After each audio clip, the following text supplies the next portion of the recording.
Welcome in to a very big Victory Monday edition of Mic'd Up with Jake and Fulton. Once again, mainly just Fulton Caster with you. Kyle Matthews also helping me out today. We'll see Kyle in and out as the show goes along. As Jake is on his 4th of July vacation, he will be back coming up on Wednesday. But it is a very big Victory Monday here on Mic'd Up on 580 WIBW, because the Royals, not only did they win one game against the Los Angeles Dodgers, the Royals won 2 games against the Los Angeles Dodgers and took a series from the Dodgers, a thing I never thought I would say in 2023. The Kansas City Royals took 2 of 3 games from LA over the weekend, and they did it with some very good starting pitching in the 2 wins and some fantastic offense as well, including a 5-run first inning on Saturday and then 9 runs being put up on Sunday, with 8 of them coming in 3 consecutive innings. It was a very fun day. We're going to talk a lot about the Royals, but for once, positively about the Royals today on Mic'd Up. We're going to look at that Royals-Dodgers series, look at the starting pitching in that series now. Well, Daniel Lynch and Brady Singer pitched. Also, the first career start for Alec Martineau. It went as well on Friday. We're going to look at the Royals youngsters overall, mainly the young bats. There were 3 guys in that series against the Dodgers who just had an absurd time at the plate. We'll look at those, and also some guys who maybe we need to think about other solutions to getting them ready as well. Also, ESPN put out their best rosters in the NFL. Who has the best overall top-to-bottom roster in the NFL? And given one of the things that have been said, number 1 could either surprise you or not surprise you. We'll see what ESPN has to say as well coming up on today's show. Matt Derrick is going to join me at the bottom of this noon hour to chat all things Chiefs. Matt is gracious enough to join us a day early because we are off tomorrow for the 4th of July. So normally Matt chats with us on Tuesdays, but since Tuesday's the 4th of July, Matt was kind enough to hop on a day early to chat all things Kansas City Chiefs. And then David Lesky, Vince of the Crown, is going to join me at the bottom of the 1 o'clock hour. We're going to chat about the Royals and their hot bats and their win over the Dodgers in that series, and just what to make of what the series win over the Dodgers is like as well. Recap the weekend with our weekend's takeaways and fails. We have a little overreaction, proper reaction. Everyone loves the list. All coming up here on Mic'd Up. You can join in on the show, as always, on our text line, 785-272-9429. You can also jump in on the live comments of our YouTube live stream. Go to youtube.com. Sports on 580 is the YouTube channel. Subscribe if you haven't. We would appreciate it. And then you can jump in the comment section of the stream as well. But where we begin on this lovely Monday afternoon, on a warm day here in the capital city. Not as warm as it was for parts of last week. Then the storms rolled in, cooled things down, and we're probably going to get it to heat back up and cool back down again, because that's Kansas in the summer. The Royals beat the Dodgers to 2 of 3, which I will lead off with my new favorite fun fact.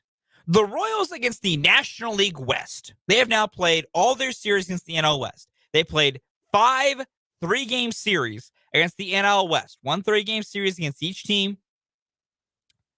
I believe 3 were on the road, 2 were at home. Yeah, that's how that math works this year. Yeah. The Royals are 8-7 against the National League West. The Royals won 3 of their series against the National League West. So 3 of the 5 teams in the NL West lost a series to the second worst team in baseball. That's funny to me. What's even funnier is the teams that did it. The only 2 teams in the National League West with a winning record against the Kansas City Royals this year are the Arizona Diamondbacks. That tracks. They're the best team in the NL West this season, and as of right now, should easily be the favorites to win that division. And the Colorado Rockies. The Rockies. The worst team in the National League is the only other National League West team to have beaten the Royals in a series this year. The Giants couldn't do it. The Padres sure as hell couldn't do it. And now the Los Angeles Dodgers could not do it. That stat means nothing, like literally means nothing. But it's incredibly fun for me. It's just incredibly fun for me. But the Royals do take 2 of 3 from the Dodgers in that series. They lost game 1, which was frustrating, but kind of expected. The Royals send Alec Marsh out for his major league debut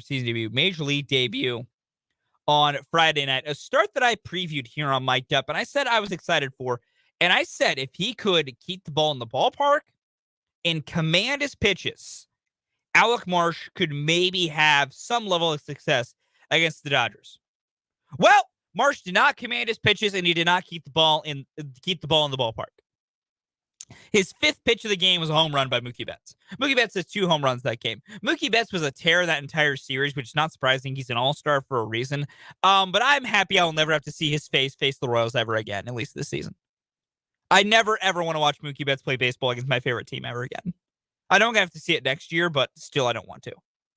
He's very good, and it's very annoying. But the Royals lose 9-3 on Friday night. It was 5-3 when Alec Marsh exited the game after Aroldis Chapman finished things off. Then the wheels kind of came off. The Dodgers piled on. They win 9-3. There's not a ton to take away from that loss on Friday night. The Royals were kind of behind the 8 ball, sending a complete rookie who had never seen a major league lineup to the mound faster than anticipated due to Jordan Lyles' illness. Either way, Marsh did the best he could. It was up and down. The stuff will play for Alec Marsh. Watching the Alec Marsh start, the fastball is big league, the slider's big league, the changeup is big league. He just needs to work on commanding a little better and then locating where he doesn't get put out of the ballpark. But overall, Alec Marsh, there were some good, some bad.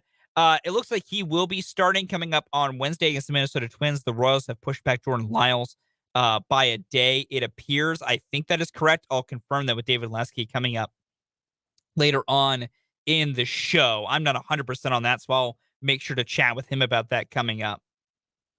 But if so, we'll get to see him again, which will be nice to see. But overall, what I really want to talk about is Daniel Lynch and Brady Singer, because they were 2 kind of different starts, but they still told me a lot about each pitcher. Let's start with Daniel Lynch on Saturday, who was far from perfect, but he did enough to get that victory for the Royals. Daniel Lynch only goes 5 innings in that start against the Dodgers on Saturday night, but only gave up 3 earned runs, walked 3, struck out 4 through 108 pitches. All the runs came in the 2nd inning. So the Royals put up 5 runs in the 1st inning of Julio Urias with a lot of doinkers. The average exit velocity after Maikel Garcia's double to lead off the inning was 77 miles an hour.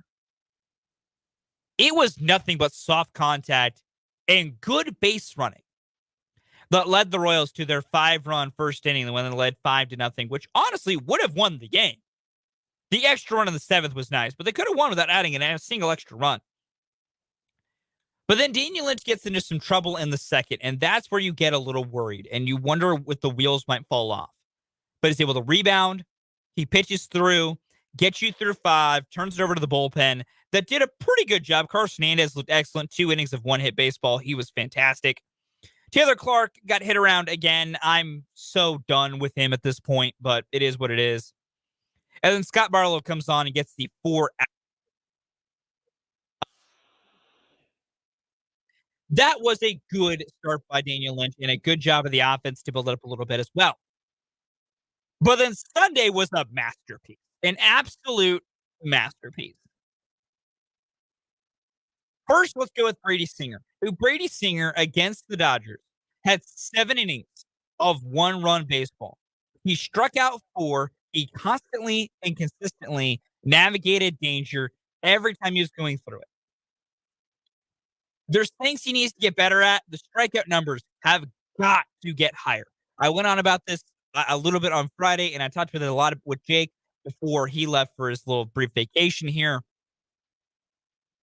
On the one hand, however you get outs, how you get outs, that's good. But you need to have an ability to get a guy out without the ball being put in play. Because every time the ball is put in play, you are now trusting your defense and other things to make plays behind you, and you're also hoping that the ball doesn't find a soft spot. Look just simply back to the Royals' 5-run first inning on Saturday. Julio Urias did not get hit hard outside of one pitch to Michael Garcia. But because he wasn't missing bats and because the Royals put the ball in play, they hit a bunch of doinkers that fell. And then they had 2 sac flies, one on a sac fly to the second baseman that Bobby Jr. scored on, which was a very ballsy maneuver that I have so much respect for. It only also worked because he's so fast. But still, Brady Singer looked great on Sunday. The Royals' offense was fantastic. Nicky Lopez tied a career high with 4 runs driven in. He had 7 RBI all season. He drove in 4 on Sunday. Drew Waters had a pair of hits. Kyle Isbell had a pair of hits. Michael Garcia went 4 for 4. And we'll get to Michael Garcia later on in the show today, coming up in the 1 o'clock hour. I want to talk about how great of a series he had against the Dodgers and just what his long-term spot should be. Because I think I think I've changed my mind a little bit on Michael Garcia and some thoughts about what his future could be. But it was a great series for the Royals, and getting that series win is so helpful because the Royals are going to still lose 100 games. I want to make clear that I'm not like changing my tune about that. Even if they played, they've now gone 7-8, 7 for their last 15, won 7 of the last 15. They're 7-8 in their last 15 games. Even at that pace the rest of the season, they would win 61 games. So they would need 2 extra wins somewhere to avoid losing 100 games.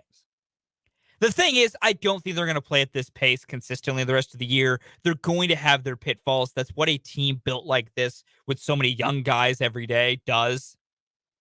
Because just these are all dudes learning on the job. And sometimes learning on the job goes really bad. But the fact that the Royals in a series against a very, very tough lineup, it was great to see. Like that was my big thing when I started this on Friday. My excitement for the weekend was we were going to get to see 3 young starting pitchers who all could legitimately be pieces of the core. And Alec Marsh, Daniel Lynch, and Brady Singer. Marsh's start again left some things to be desired, but it is what it was. But I wanted to see what Lynch and Singer could do against a very good Dodgers lineup. Because the Dodgers are not the Dodgers of old this year. They are very beatable. Like it does not take anything away from this series win. It's still a massive series win. The Dodgers are still a pretty good team. They're definitely still a team that could make the postseason and probably will make the postseason. But all their star power is in their offense. The Dodgers' struggles this year is pitching. I believe they're 23rd in ERA in Major League Baseball. Somewhere around there. Their pitching is what gets beat. But that offense puts up over 5 runs a game. Mookie Betts, all-star. Freddie Freeman, all-star. Like, they have some really great hitters in that lineup. You know, Will Smith, a fantastic catcher. JD Martinez is going to be an all-star as a DH. Now, a difference for the Dodgers going forward is that the bottom of their lineup isn't as deep as it used to be, and that's their own weird thing that's going on with them. But they have legitimate guys who can crush baseballs and make you put pitches in the strike zone so that they can hammer them. And Daniel Lynch and Brady Singer found a way to have success.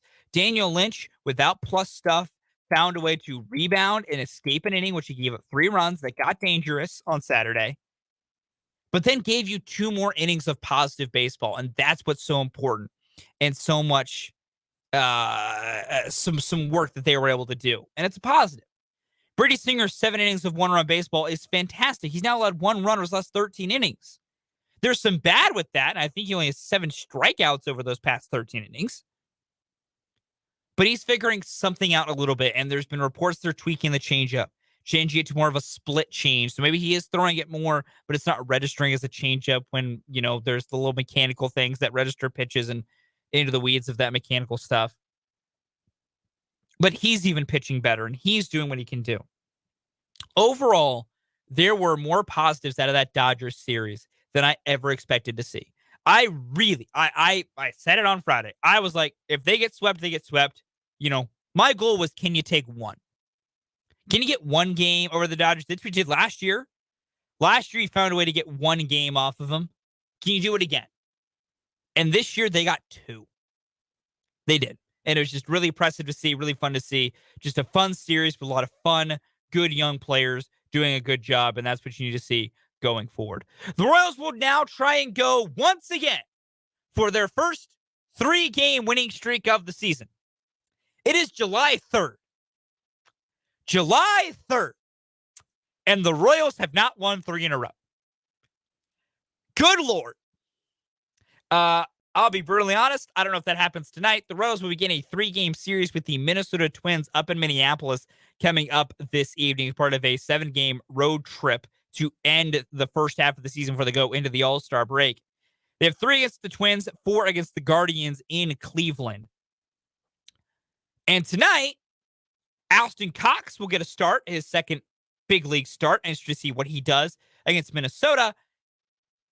But he faces Joe Ryan from Minnesota, a guy who I have been very big on. Joe Ryan is like the best pitcher you've never heard of.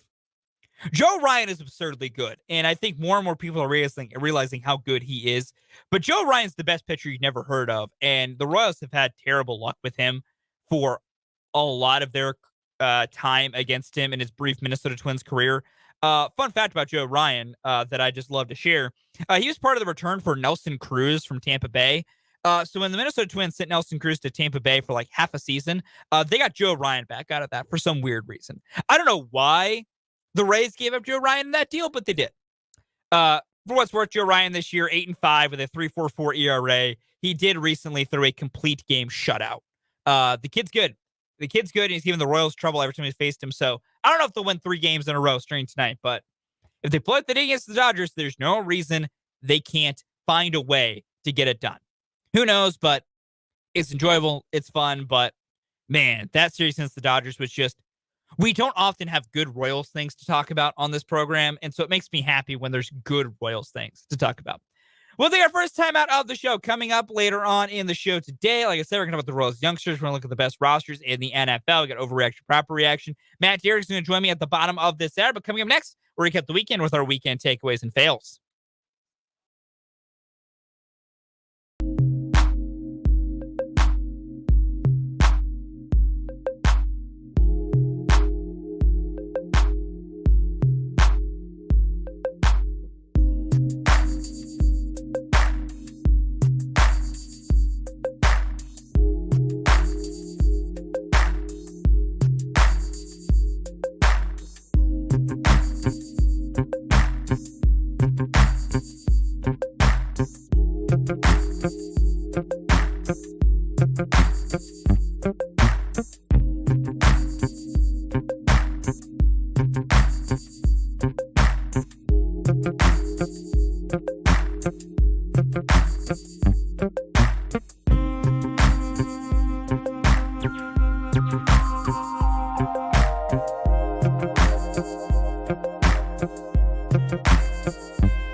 Time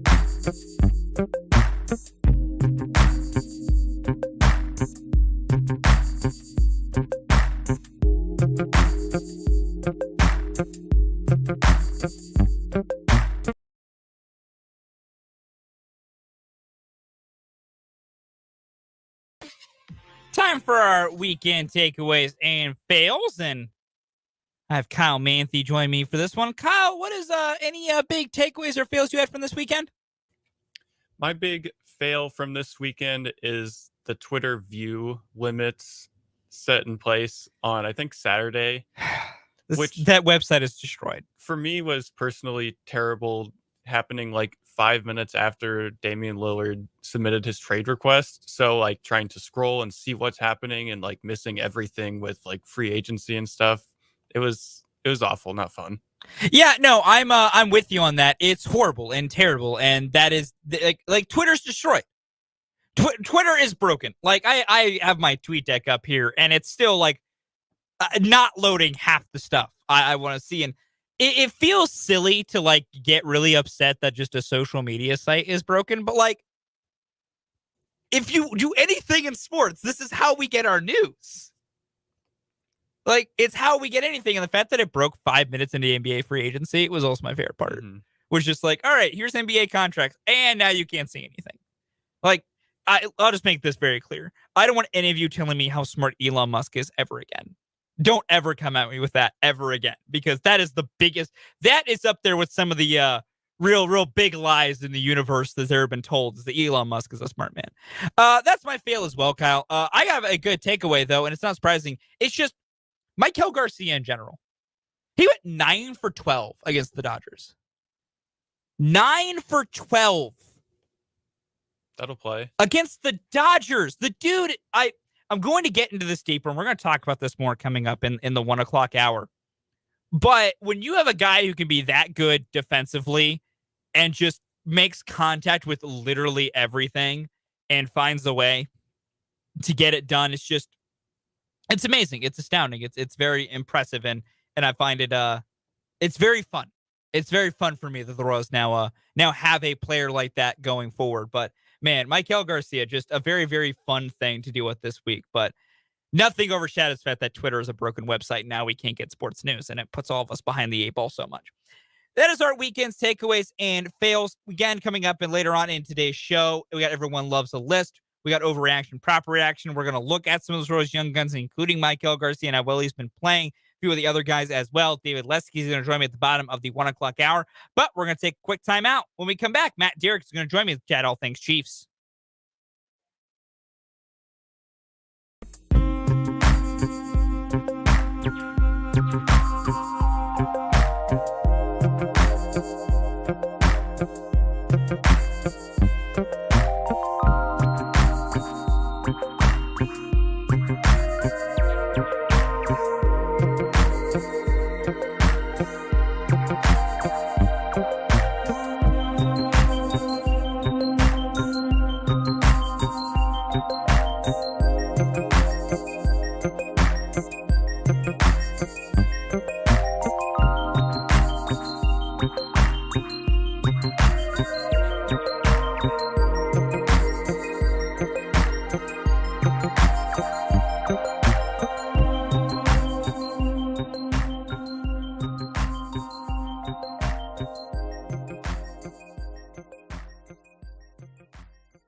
Headed to Kansas City to chat with our good friend. He is Matt Derrick of ChiefsDigest.com.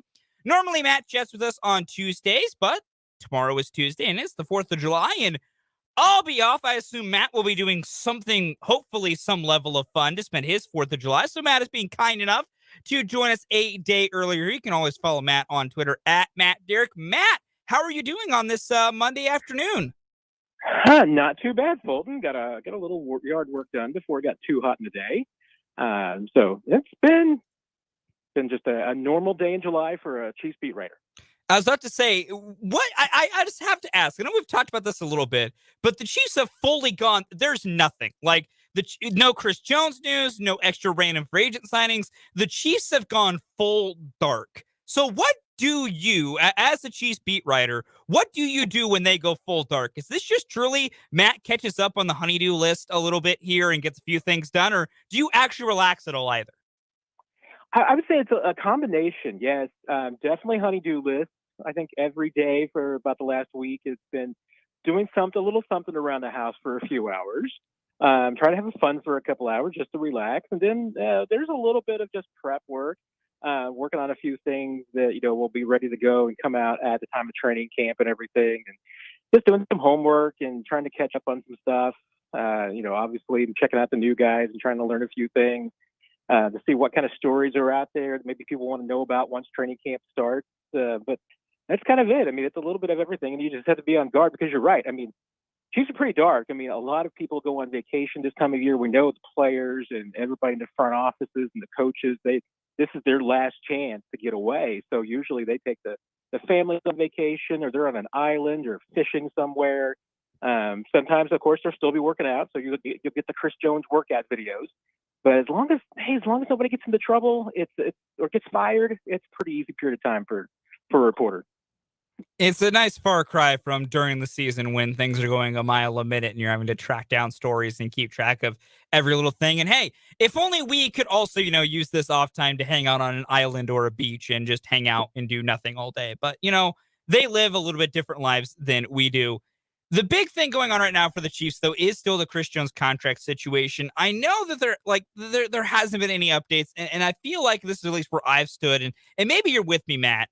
I have basically gotten to the point where I think nothing's going to happen for the Chris Jones contract until Quinnen Williams gets his deal done. It feels like Chris Jones's camp is just waiting for Quinnen Williams to get his deal done, see what those numbers are, and then, the Chiefs and Jones can get together and they can try and tack on a few extra million to guarantee that Chris is the second highest paid defensive tackle in the NFL. Is that kind of the vibe you've gotten or even solidified with as well on what they're waiting on? Or is there something else I'm missing of what they could be waiting on, of why nothing's gotten done yet?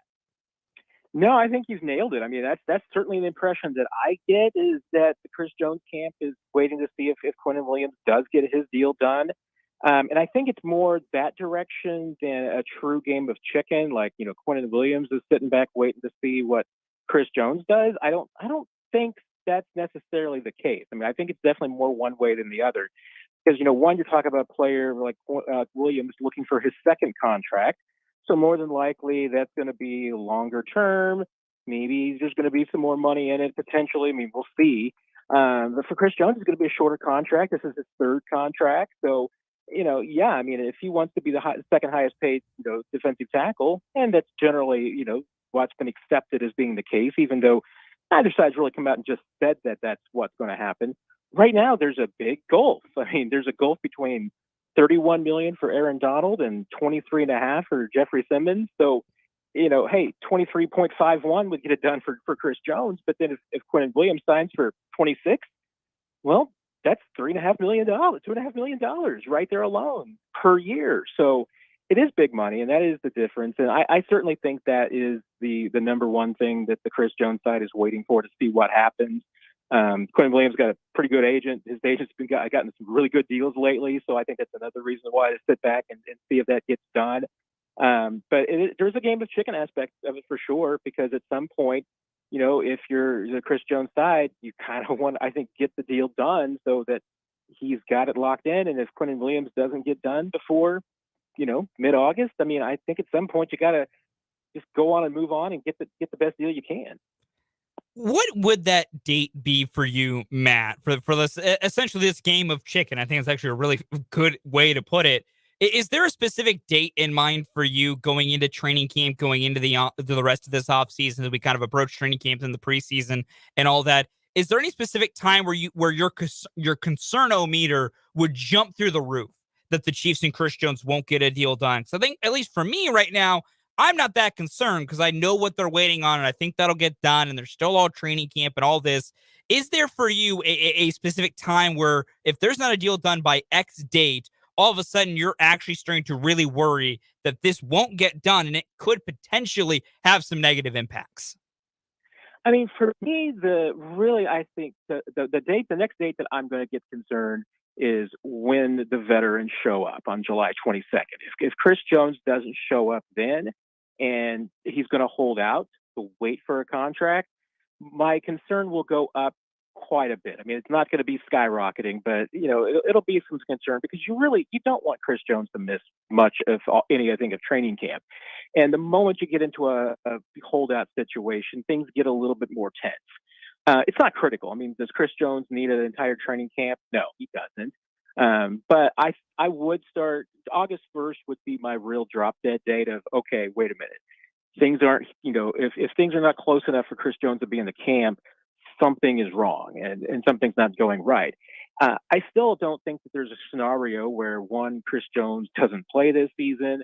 I think it's a remote possibility even that a deal doesn't get done. I mean, I think that they do get something, but you never know with negotiations. Sometimes things can go sideways over the smallest details and little sticking points.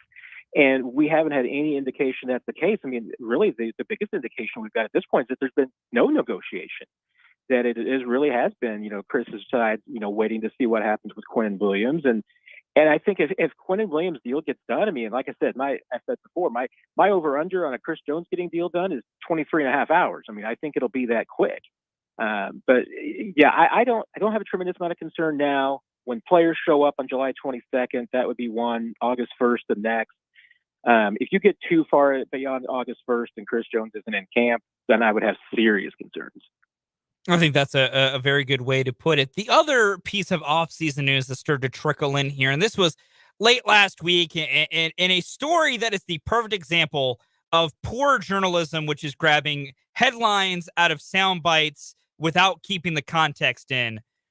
Travis Kelce did an interview with Vanity Fair, was very open and candid, which is always so great to see Travis Kelce be so open about his life and his career and things like that. And Travis Kelce made a comment about how much he is getting paid, which had been wildly misconstrued, of Travis Kelce saying he was underpaid and he didn't like it and whatever. Where if you read the full context of the quote and kind of look into more what Travis Kelce said, is he recognizes he could make a lot more money, but one, the grass is not always greener. And two, he likes winning more than he just needs money. He knows he's made enough money. He really likes to win. Looking at just all that happened there, do you just get the idea that this entire thing was just a couple of, random writers tried to make something out of nothing and Travis Kelce is fine? Or do you think there's any smoke in that Travis Kelce might actually resent how much he is getting paid? Because truly, he's not wrong. As the best tight end of the NFL and arguably the greatest tight end to ever play the game, he probably is underpaid, but he even admits that, winning comes at a cost. Do you think there's any truth or any substance to Travis Kelce maybe resenting being underpaid? Or is this just part of a story that got wildly misconstrued and Kelce overall is totally fine? I don't get any sense, have never gotten any sense from Travis Kelce that he's ever been, frustrated with his deal in Kansas City or frustrated in any way. And I think even the nuggets in the article were there. I mean, hey, in interviews, things get truncated. If you don't see the whole clips and the videos and audio, if there's there, if you don't get to see it, sometimes you don't get the whole statement. But I even think in what he said in the interview and what was quoted, the elements were there. I mean, he was talking about particularly wide receiver salaries and, guys that are putting up the same numbers as him and making, twice or 2.5 more times than he is. Guys like Tyreek Hill and Devontae Adams, even though Travis Kelce's putting up 12, 13, 1,400 yards a year. And wide receivers make more money. And I think that was his broader point. I mean, I don't think it was that he was ever really expressing any frustration with the Chiefs. I think it was more frustration in the NFL that elite tight ends like him and George Kittle are getting paid tight end money when they're putting up numbers like wide receivers. And that's probably, if he has any frustration, that's where it comes from. But that's not the Chiefs' fault, and that's not, anything that's going to get replicated, fixed. I mean, because it's the case of if Travis Kelce went to the Chiefs and said, "Hey, I want to be paid like Tyreek Hill, give me $28 million a year." I mean, the Chiefs would say, "We love you, Travis, but you don't got that kind of money. I mean, we can't do that. So good luck." And I don't think anybody else would give him that money either, because it's just the mindset of the NFL. It's the same thing why you see elite running backs who put up incredible numbers don't get paid like premier players at other positions. So I think that was his bigger frustration. And like I said, I think that the nuggets were there in the article.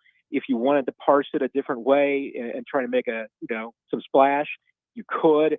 But I think he said it all right there. I mean, he knows, and Travis Kelce gets, and I think a lot of guys on the Chiefs get, that if you want to win, sometimes that means less money. And this isn't a knock against, guys who left, but, there are guys who left that have a ring now and left for more money than the Chiefs were willing or able to spend to keep them. And I don't think you should begrudge them either. I mean, they got what they wanted, and, and now they're getting paid. That's what they wanted too. So that's just the way the business operates.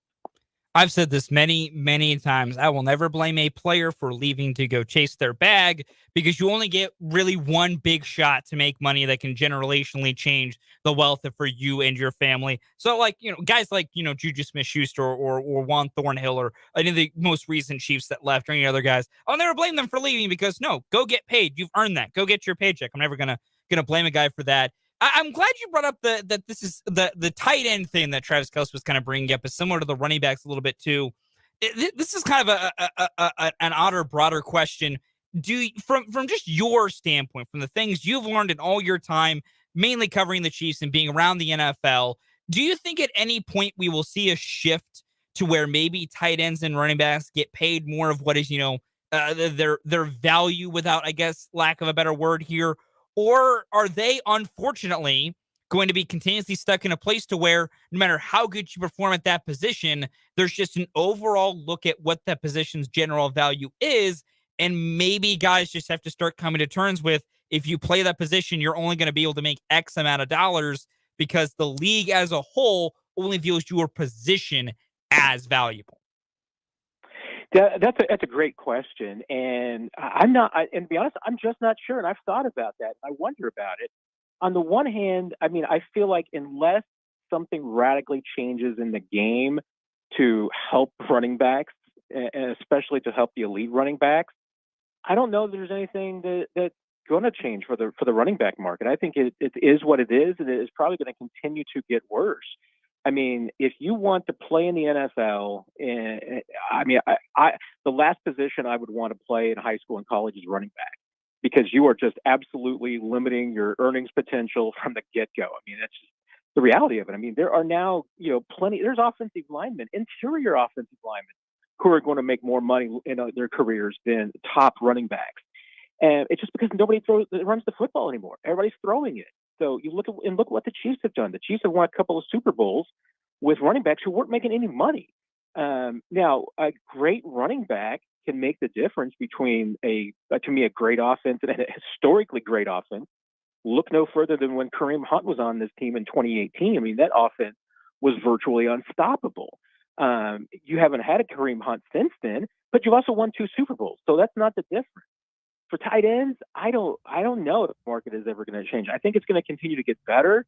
But when you've got, what I think are maybe second level receivers, I mean, not that top tier, but when you got guys like, not to always pick on Christian Kirk, but a perfectly fine receiver. But when you've got a guy that, to me, isn't one of the top 15, 20 elite receivers in the league, making more money than any tight end, I don't know. I mean, that's a long gap to still overcome. I mean, I think the market for tight ends will continue to improve, especially as the position evolves and the players that are plugged into that position begin to change. I mean, we're seeing faster, stronger guys playing tight end now than we did 10, 15 years ago. So the talent pool of that position is going to continue to rise. You're probably going to get more guys who are 1,000-yard receiver kind of guys, especially as offenses evolve too. But that to me it's a longer term trend. I don't think it's going to get changed automatically, but eventually hey, probably 1,400-yard tight ends will eventually get paid closer to what the receivers do. Matt Derrick is my guest here on Mic'd Up on the Flame Place Wine and Spirits phone line. Matt covers the Chiefs for ChiefsDigest.com. You can follow Matt on Twitter at Matt Derrick. Looking at the offense as a whole coming into this season for the Chiefs, Matt, there's been a lot made about Kadarius Toney, and if he can just be healthy, he could be a true number one wide receiver for the Chiefs. Looking at what the Chiefs wide receiver room should be, and we've talked at length with you, and you even talked a little bit on 580 Sports Talk even about the Chiefs skill position groups and whether this wide receiver room is being judged fairly enough. Looking specifically at Toney, though, if he is healthy, if we give him a clean bill of health, he plays 17 games. Do you think he could truly be a number one type of wide receiver for this Chiefs offense? Because we've talked about they don't really need a for sure full-blown number one because they have Travis Kelce. But do you think Toney can kind of fit that role of being a really big X factor for the Chiefs if his health holds up? That's another one. I mean, and I think that the Chiefs believe that. I mean, we certainly have heard that from a few of their coaches, and I think even some of the teammates have been really impressed with Toney. My concern about it is just that we haven't seen that from him yet at this level, and certainly maybe can certainly would say it's the injuries that prevented him from being that player. But it's not very often that you see a guy in year 3 just all of a sudden become a number one receiver without showing that in the past. And that's why I think that he just needs more seasoning. And certainly more playing time and experience. Maybe he gets there this year, but to me, the idea that I'm not ruling out the possibility that he ends up being a 1,000-yard receiver. I just think it's going to be tough because this offense does have a lot of mouths to feed. I think it's going to be a very deep receiver group. When we're talking about, I think some really good football players who might not make this team, and even though we thought that there was a competitive wide receiver group last year, I think it goes 9 deep as far as the guys who could arguably be on this team this year. That's just a really deep receiver group. So I think it's going to be hard from that standpoint. But also look at Tyreek Hill. Look at it took him some time before he became a number one receiver, and he had he stayed on the field and he was healthy the entire time. But it's the off-season work to me that always makes you that premier guy. And I don't know if one off-season is enough for Kadarius Toney. If this one off-season was enough for him to figure everything out that he needs to become that guy. I think it would be more realistic to think in year 2 and I say second full year in Kansas City. So next year in 24, that's the year I would say, hey, if Kadarius Toney is going to be a number one guy, I think he can do it next year. I'm not ruling it out, but I think it would just be a huge leap to expect that from him this year. On the defensive side of the ball here, Matt, the Chiefs have a lot of different players that performed well last year, especially a lot of the young guys. They're running it back with so much of that defense this year with just a few minor upgrades.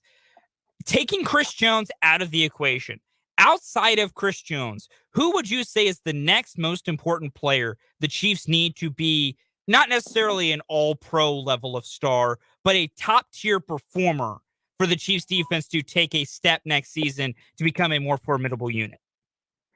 To me, Nick Bolton is probably that guy. And I think he's already there. You look at the numbers last year and how many tackles he had, the performance he put up.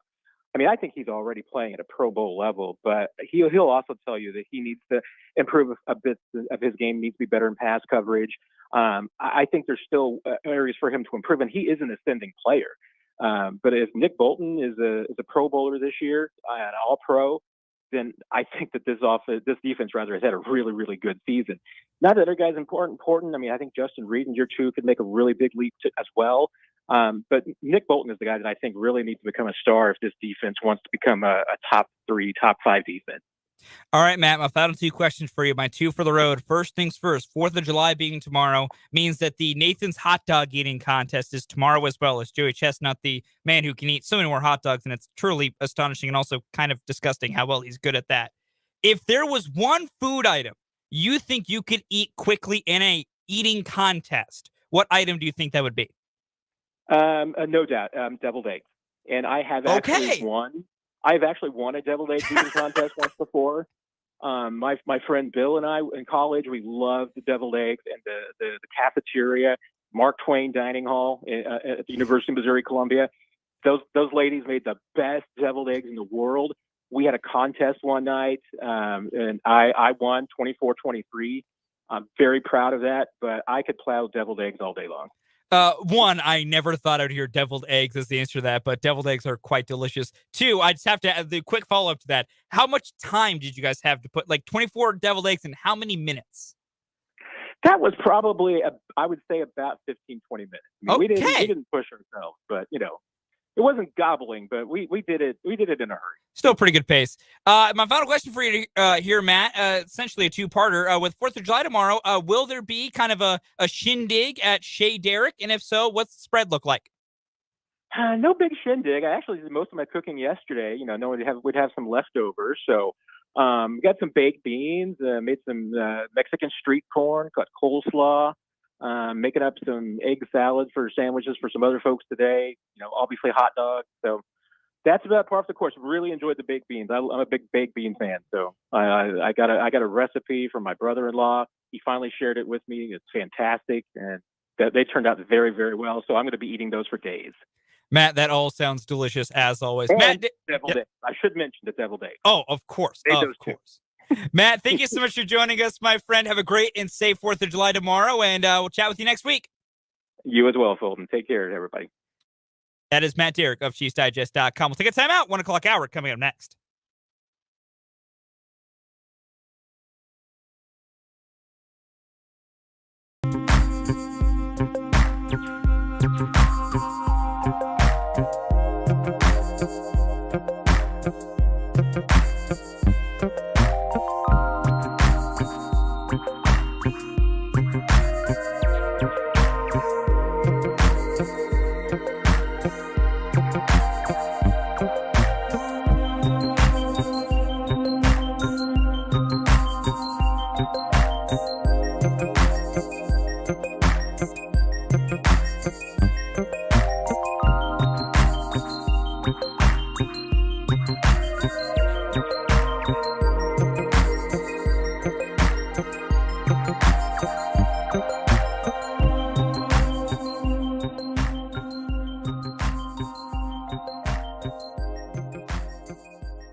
Time for hour number 2 of Mic'd Up here on 580 WIBW. Fulton Caster here with you, writing mostly solo. Kyle will join me later on for Everyone Loves the List today, as well as for Reaction, Proper Reaction in the 2 o'clock hour. So mostly solo, like mostly dead. Princess Bride is a beautiful film, favorite film of all time, and if none of you have ever seen it, watch it. It's perfection. Every inch of it. Every single moment is beautiful and amazing, and I think more people should watch it and call it their favorite movie because there's nothing better than that. Want to thank Matt Dare for coming on in the noon hour to chat all things Chiefs and learning that Matt has won a deviled egg eating contest, which is rather impressive.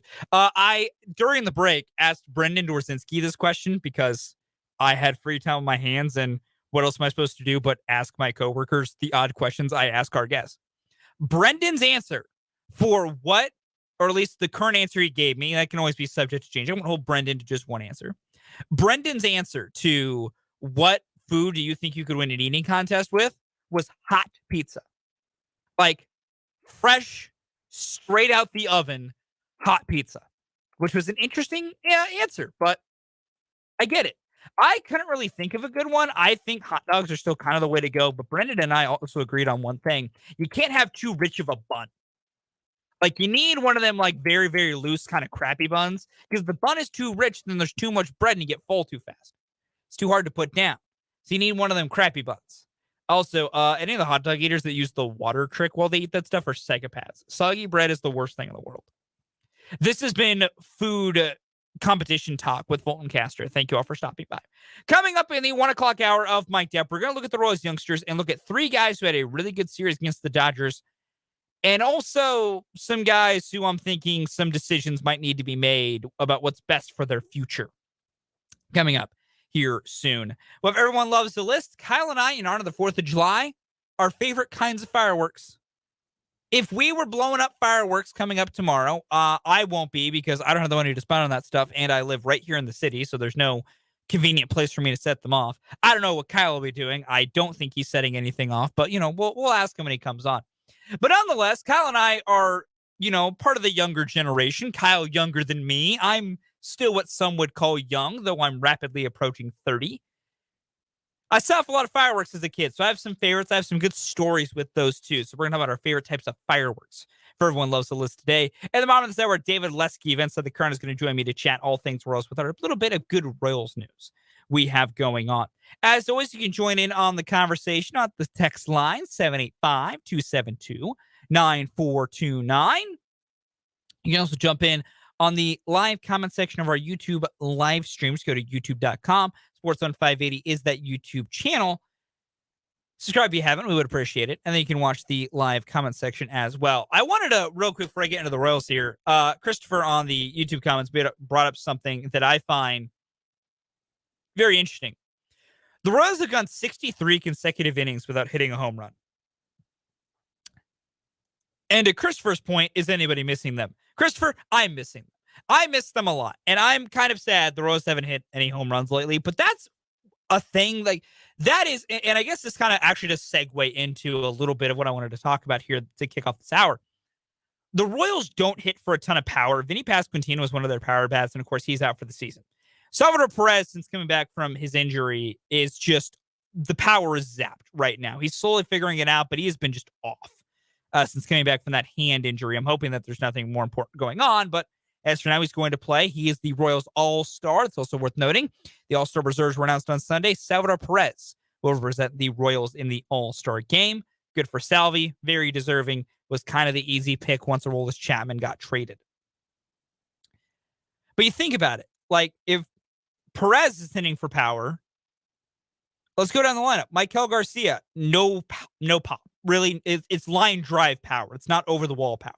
Bobby Witt Jr. has not hit for a lot of power lately, and it seems like he's sacrificing that to work on his bat-to-ball skills and get on base more, which I will take. He's kind of sacrificing lifting the ball right now to just really get back on track with just making contact, getting on base, helping the team. That's good. MJ Melendez is lost. And I'm going to talk about that a little bit more here shortly. He's just lost at the plate right now. So that's not working. Nick Prado can't seem to find the source of his power. Errol Olivares is too streaky. And the rest of this team, Drew Waters has some pop, but not a ton. There's just not a lot of power in this lineup.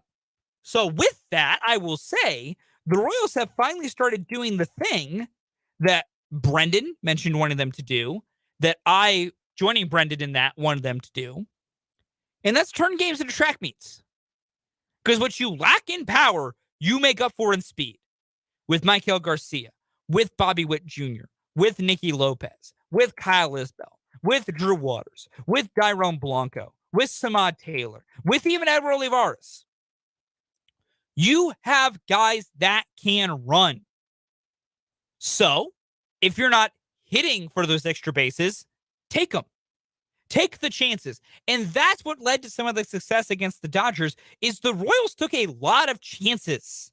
They stole a lot of bases. They stole, I believe, 5 bases in that series. They scored on some shallow sac flies just to take some risk opportunities, try to make some plays. They took extra bases. Kyle Isbell scored from first on a double by Nicky Lopez, in which he scored because, one, Nicky hard slid into second, drawing a throw, but then he just didn't slow down and just blew through and was able to make it in and slide in safely. The Royals using their speed is what they need to do. So I kind of took, Christopher, your comment, the lack of home runs, I think is a very good point. But if the Royals aren't going to hit for power, they can make up for it with speed. And it looks like I don't know if they'll consistently do it, but they did it against the Dodgers. I'd love to see them keep it up against Minnesota. But looking at the Royals' young bats, I wanted to look at 3 guys in particular who had really good series and discuss what their importance is to the future. First things first, talked about him already briefly. It's Maikel Garcia. He went 9 for 12 in that series against the Los Angeles Dodgers. 9 for 12. Like, that is really impressive, including that 4 for 4 game on Sunday. He is so talented, not just defensively, not just with his speed, but he doesn't have a lot of power. But what he does have beyond his power is an ability to just put the bat on the ball and make a play and use his speed to figure things out. And that's what's been so important and so nice to see with Maikel. And that's the other thing I want to talk about with Maikel, outside of his long-term future, is the Royals the last 2 games let him bat leadoff. And he went 6 for 8. As a leadoff man. He had another round of hits go on there on Friday night as the number 4 hitter. But leading, and Jake and I have talked about this, lineup construction doesn't matter as much when you're not winning a lot of games, because then that's when you can really get nitpicky. But for me, it's about putting guys in positions to succeed and get them comfortable with roles you're going to want them to potentially play down the line. And Maikel as the leadoff guy, I think, is a really good spot because he has a good eye. He can take walks when he needs them, but he just puts the bat on the ball and gets on base. And that's what you need out of a leadoff guy, especially with his speed. It's really impressive. The other 2 guys I want to mention are Bobby Witt Jr. He went 5 for 10 against the Dodgers. And then Drew Waters was 4 for 10 against LA. Waters made some good plays defensively. Also, maybe a couple head scratchers, but played well. Made some good contact, had some good walks on the weekend as well. Just overall looked confident. And Bobby Witt Jr., the same thing. Was getting on base, putting the bat to the ball. The scoring from on a sac fly to the second baseman was the best part of the weekend, arguably, for Bobby, because it was just a heads-up, heady play. But this is why I agreed with John Sherman and him saying we want to figure out what the nucleus is, the core of this team. We need to identify what that is first before spending a bunch in free agency. And it seems simple, but then some people were against it, some people not. It is what it is at this point. But the fact of the matter is, I've changed my tune a little bit on Maikel Garcia. I'm still fine if he gets traded. Because I don't think I think literally no one on this team is untouchable. Not even Bobby Witt Jr. Someone offered you a king's ransom for Bobby, take the king's ransom. Because the other parts of your team are so deflated, you might have to make some tough calls to rebuild your systems. But I've gone from thinking the right move is to shop Maikel to, man, you just play him at second base. I still don't think third base is long-term because you need a more powerful bat at that position, given what you can do defensively there and make some leeway there. And listen, I love Michael Massey. I've been a Michael Massey guy for a while, but he's also not shown consistently a big league bat. Maikel has. Maikel Garcia, to me, could be your second baseman of the future. And then you figure out third base. But more importantly, Maikel and Bobby up the middle, with Drew Waters kind of completing your up the middle group. That's something you can play with. That's something that can compete. But now you're learning, what do we need to supplement it? And that was a big thing I also took from this weekend is the Royals probably learning, we could have Michael be our long-term third baseman, or you move him somewhere else and we still need to find a third baseman. We need to figure that out. Salvi can catch and he should be fine. He's in a slump, but overall he should be okay. First base, we know at the worst we have Vinny and we know he can play that spot. Nick Prado started to come out of his slump a little bit, but not by much. I think the questions on this team offensively are third base and the corner outfield spots. And if that's the questions you have, well, now the Royals can target their spending a little better, in addition to knowing they need some pitching. So that's a positive thing from this core. The way they performed is just, it wasn't for a lot of power with those hits by those three guys, but they were getting on base. They were being aggressive. They were being consistent. And that's what you need to kind of identify what that core is. I think if I'm the Royals, I've kind of realized if I'm willing to let Nick Prado's bat continue to play out, I think, I say, Vinny, you're our DH. Prado, you're at first base. Sal catching. Those three are aforementioned dudes. There's 2/3 of your lineup. 6 of the 9. There you go. Pencil them in. Write them down. Take it to the bank. We're done. You need to figure out who can play right, who can play left, and who can play third. Or if you want to keep playing Mike Hill at third, who can play second, we can go back and forth on that. Which brings me outside of Nick Prado, and I think him dropping down in the lineup is helpful. He's got a lot of swing and miss in the game. He's always had that. I think this is just a slump he's working through. I think he'll get through it, but we'll see. But then we get to the current, in my opinion, problem child, who, listen, I'm ready to make the tough call. It depends on if the Royals are. And that's MJ Melendez. Listen, I love MJ. I've been singing his praises on this specific program for well over a year. On these airways of 580 WIBW for 2 years now. I've been big on MJ is a dude that I think can help you be winners at this level. But man, he's lost at the plate right now. He is swinging at pitches he doesn't need to swing at. He is taking pitches he should be swinging at. MJ Melendez looks like a guy who is partly pressing, like is trying to swing his way out of a slump, which never works. If you followed baseball at all, it's been said all the time, swinging your way out of a slump never works. It only ever makes it worse. But he looks like a guy that's lost his entire approach. And if I were in charge, and I'm not, which is maybe for the Royals and probably some of their fan base, probably a good thing because I don't know how great decisions I would have made for this team. But if I had a say-so, MJ goes to Omaha. And it's not a long-term thing, but it's partial. Because he needs help getting back on track. Like, desperately. He needs help regaining his confidence and regaining his approach. MJ's hitting 210 right now, but what's more upsetting is his on base is 295. He has 33 walks to 94 strikeouts. He leads the team in strikeouts. He has more strikeouts by nearly 20 than Salvador Perez in one more game. That's not MJ Melendez. That's never been who he is. And that right there, the strikeouts alone, in my opinion, tell me he's got a serious problem right now with the try too hards and being lost at the plate. MJ Melendez last year had a walk rate of 12% and a strikeout rate of 24.5%. He is striking out nearly 30% of the time this year, only walking 10%. That's not who he is.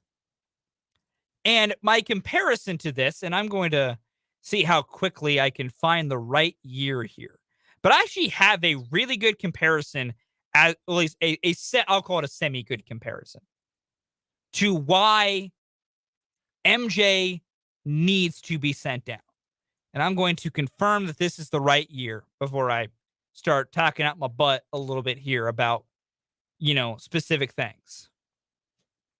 As I hope the internet cooperates with what I'm trying to do. But for the Royals, they also, and this was in their winning years, had a player who had a lot of potential, but then struggled and couldn't do anything and was suffering. And they didn't know what to do. So they sent him down to AAA to try and get right. And it wasn't a long time at AAA. It was, I believe, barely 2 weeks. And that guy's Mike Moustakas. In 2014, the first year the Royals went to the World Series, Moose was up for basically a full season, if that. And he was not playing well. That entire season, Moose hit, I believe, 210, 212. Struck out 74 times, got exactly 500 plate appearances, played only 140 games. And that's because Mike Moustakas, going through May 20th, was batting 152, was slugging 320. And that's what you can't have out of your third baseman. So they sent him to AAA Omaha.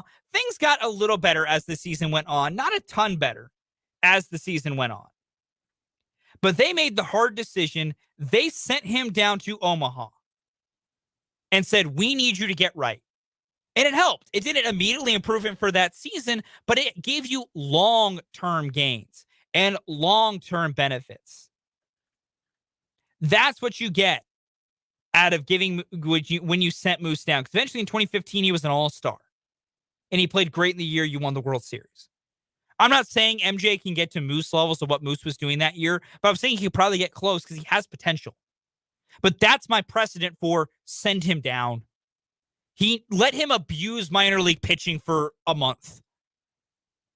You aren't winning this. You've won 25 games. Not much is going to change whether MJ Melendez is up or down. And you make it clear to him, this isn't a demotion that's permanent.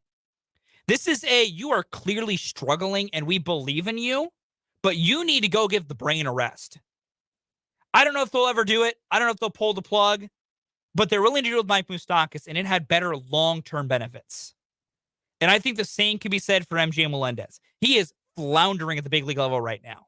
Give him a break. Let him see what he can do against the minor leagues for a little bit and see if you can try and rescue what could be a very, very good big league career. We're going to take a time out here on Mic'd Up. Coming up next, time for Everyone Knows the List.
Time for Everyone Loves the List here on Mic'd Up. I bring back in my good man, Kyle Matthew, to help me out. Kyle, our favorite fireworks. What's your number 4?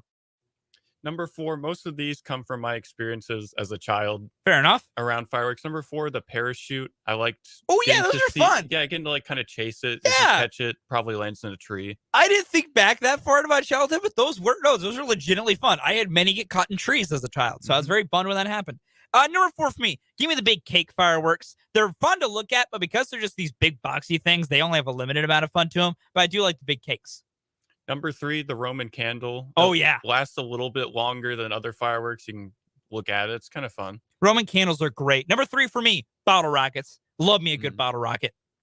Number 2, I like the fountain. It's Ooh. all very close to the ground. There's a lot of it going on. Very beautiful. Mhm. Very, very aesthetically pleasing. Number 2 for me, I'm right here with you. Roman candles. I like having a thing in my hand and feeling the shockwave of it firing, especially as a child. It felt like a lot of power. So I was a very big fan of Roman candles growing up. Number 1, any kind of repeater firework that you don't little display that you don't have to set off 100 things at once. It just takes care of itself. Number 1. Yeah, just a little bit of like you set it off, it does its own little pattern, its own little thing, but you're not messing. I get that. No, I truly do. Number 1 for me is very simple. It's the mortars. Mortars are the best because you put them in their little tube, you light them up, they go really high, and they usually explode into some kind of fancy color. But I will use this brief time we have before we have to take a break to tell people the fact my dad once put a mortar in a tube upside down. It did not hurt anyone, but that big explosion you see in the sky happened at our feet on our street. Most terrifying incident to this day. I think about it every 4th of July. I love my dad to death. But yeah, he once put a mortar in upside down, and it did not go well at all. That's it for Everyone Loves the List. Coming up next, David Lesky will join me to chat all things Royals.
Off getting his 4th of July started just a little bit early here, but rarely enough, we don't often get good Royals news to talk about, but the Royals won 2 of 3 from the Los Angeles Dodgers, and I don't even think I could call them fluky wins over the Dodgers. And joining me to talk all about it is David Lesky, writer of Inside the Crown, a fantastic newsletter. Just Google it, Inside the Crown. It get emailed and sent to you right to your inbox. It's great stuff every morning. You can also follow David on Twitter, as long as the website continues to work, at DB Lesky. Dave, I just have to ask the Royals, after taking 2 of 3 from the Dodgers, I will ask a very realistic, insane question. Are the Royals going to be in first place by the end of July or by the end of August? They dug themselves a little bit too big of a hole for July, so I think August is more realistic. Now, if you said August 15th, I don't know. I think they can get there by then. But, it's funny, like that, obviously a joke, but the division is so bad that you look at this team and you're like, should they maybe possibly be better? And there's I was just looking Fangraphs. It's not a Fangraphs thing. They just have a thing on their website for base runs, which is basically like based on the performance where the team quote unquote should be. And yes, I know the game's not played on paper, all blah blah blah, but the Royals record, their base runs record, is 33-51. Compared to 25-59. That's 8 games. I mean, if they were 33-51, they would be, what are the Twins? They'd be 8.5 games out of first place, which is not close, but 8.5 games in 3 months, you could almost squint and see how you make that up. But, I wrote the other day, maybe it's a good thing they're not that close because they don't have any illusions of grandeur. But yeah, it's I don't know. It's just sort of bad, sort of unlucky season. It's really strange. And when you think of, the base runs to Pythagorean wins, it's true. This team has hit a weird bit of bad luck coupled with just at times underperforming, and that's what young teams do. But speaking of the young guys, I want to kind of look at particular over the 2 wins over the Dodgers the last 2 days. The Royals have now won 2 in a row. They're also 8-7 against the National League West, something I looked into. The only series they lost against the National League West are to the Arizona Diamondbacks. That makes sense. They're really good. And then the Colorado Rockies, because that makes absolutely no sense in this world. But let's start with Daniel Lynch, because the Royals had 3 young starting pitchers go. And we'll get to Alec Marsh and kind of recapping what his major league debut was like. But I want to start with Daniel Lynch. 5 innings, 3 runs, threw over 100 pitches. The issue was walks and high pitch count and just the things he's always struggled with and kind of being efficient with his pitches. But also he gave his team a chance to win, and it was helped by his team scoring 5 runs in that first inning against Julio Urias off his first start of the injured list. But looking back on what Daniel Lynch did on Saturday in that start, rain delay pushed it back, modified things a little bit. Just what did you take away from what Daniel Lynch looked like against a very, very good Los Angeles Dodgers lineup? Yeah, so the Dodgers, they provide problems to pitchers because, I mean, top to bottom, even their back, their depth is better than some of the Royal starters. I mean, they're just a better team, obviously, and they should be given their payroll.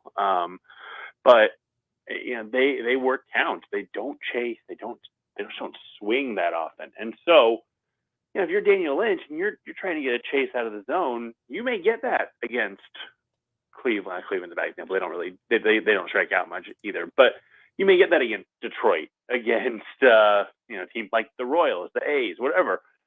The Dodgers just don't chase. They have a mindset of, you're going to throw 4 balls before you throw 3 strikes, or you're going to throw one in the middle of the plate and we're going to crush it. And that's kind of a great way to approach hitting. Obviously, it works for them generally. So I think that caused him a little problems, and I think he got off his mark a little bit in the second inning. I had a commenter mention there were 10 3-ball counts in the first 4 innings. And I thought, and I didn't doubt it, except for I went back and looked. 6 of them were in the second inning. And that was the inning he gave up 3 runs. He struggled. What I take away is he got through that second inning and then went 3 more shutout. And it goes back to, I go back to the start against the Reds. He gave up, 3 home runs in that 5th inning, gave up 4 or 5 runs in the 5th inning. It was about that. And he came back and he threw 2 more really good, strong innings. And I think what we're seeing is an adjustment being made in game, able to kind of correct itself. Now, the next step is to correct it mid-inning so you don't give up 3 home runs or 3 runs or whatever. But I think it was really encouraging to see him have that second inning, throw all those pitches, get to all those 3-ball counts. And then in the 3rd through 5th, he really settled down. When the inning ended in the second, I thought that he's going to be lucky to get through 4. And then he got through 5. And I think that, Quatrero stretching him out a little bit got him there. Obviously, through 108 pitches, I think it was. But it was really encouraging to me to see him, like I said, make that adjustment, change how he was attacking hitters a little bit, and was able to give the team a chance, because you get to, even without Aroldis Chapman, which I imagine we'll get to, you get to the 6th inning with this team and you feel pretty good about Carlos Hernandez and Scott Barlow, and he felt good about Taylor Clark until about a week and a half ago. So that should turn around probably at some point too, because he seems to just be a little bit streaky as a pitcher. And then you hope that one of the other guys can step up. Well, whether it's Nick Whitgren or Jose Cuas, who I'm not a huge fan of, but he's had his moments.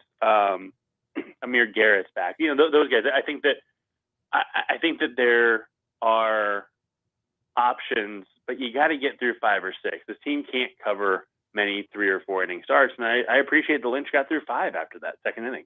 It really was to see Lynch, and he's really looked good, even when it's not been perfect since he's gotten back up for the injury outside of the 1 start against the Reds. And as we know, even as the nice part of, he did finish and give some length. And then there was Brady Singer on Sunday, a guy that I know you have been up and down sometimes and have been a critic like I am of the way he kind of either throws or pitch selection or what he's doing. But He turned in a great start against that very dangerous Dodgers lineup. 7 innings of 1-run ball. He walked 3, and somehow it didn't hurt him. Only strikes out 4. Brady Singer, now, over his last 2 starts, has gone 13 innings, has given up 1 run, 5 walks, 7 strikeouts. He's done it with barely throwing the changeup still, but when the slider and that sinker, two-seamer, whatever you want to call it, is working, it seems to not matter. Just looking at Singer and what he did against the Dodgers, do you think that is sustainable and that he's finding a way to be sustainable as a pitcher? Or is it just when the stuff's working that well, it can mask some of the flaws? Yeah, it's hard to say because the 7 strikeouts and 5 walks in 13 innings is not what you want. That said, he most of the year Singer's been hit hard, which is not doesn't jive with what's happened throughout his career generally. Last couple starts, he has not been hit hard. He's given up soft contact. Slider's been a lot better. The Royals say he's changed his changeup.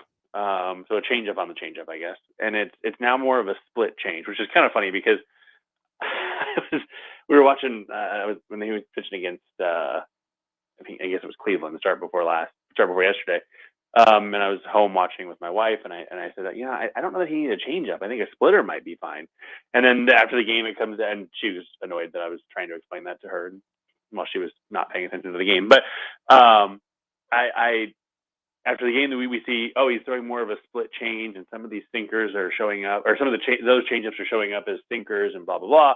So I went back and looked at the data. I think there was a reasonable argument to be made that against the Guardians, he threw 9 or 10, even though only 3 registered, maybe 5. I can't remember what it was, but he threw more than it seemed like. Didn't seem like that yesterday. But also at the same time, I wrote this, he has 2 pitches that he can use. The third one is, I wouldn't say it's break glass in case of emergency, but it's also not a pitch you want to lean on because it's not as good. So when the 2 pitches are working, I don't know that I can get that upset he's not throwing it. I just don't trust that he would throw it if they weren't working. So that's part of the problem there. But the slider was back in a big way yesterday, and that was huge.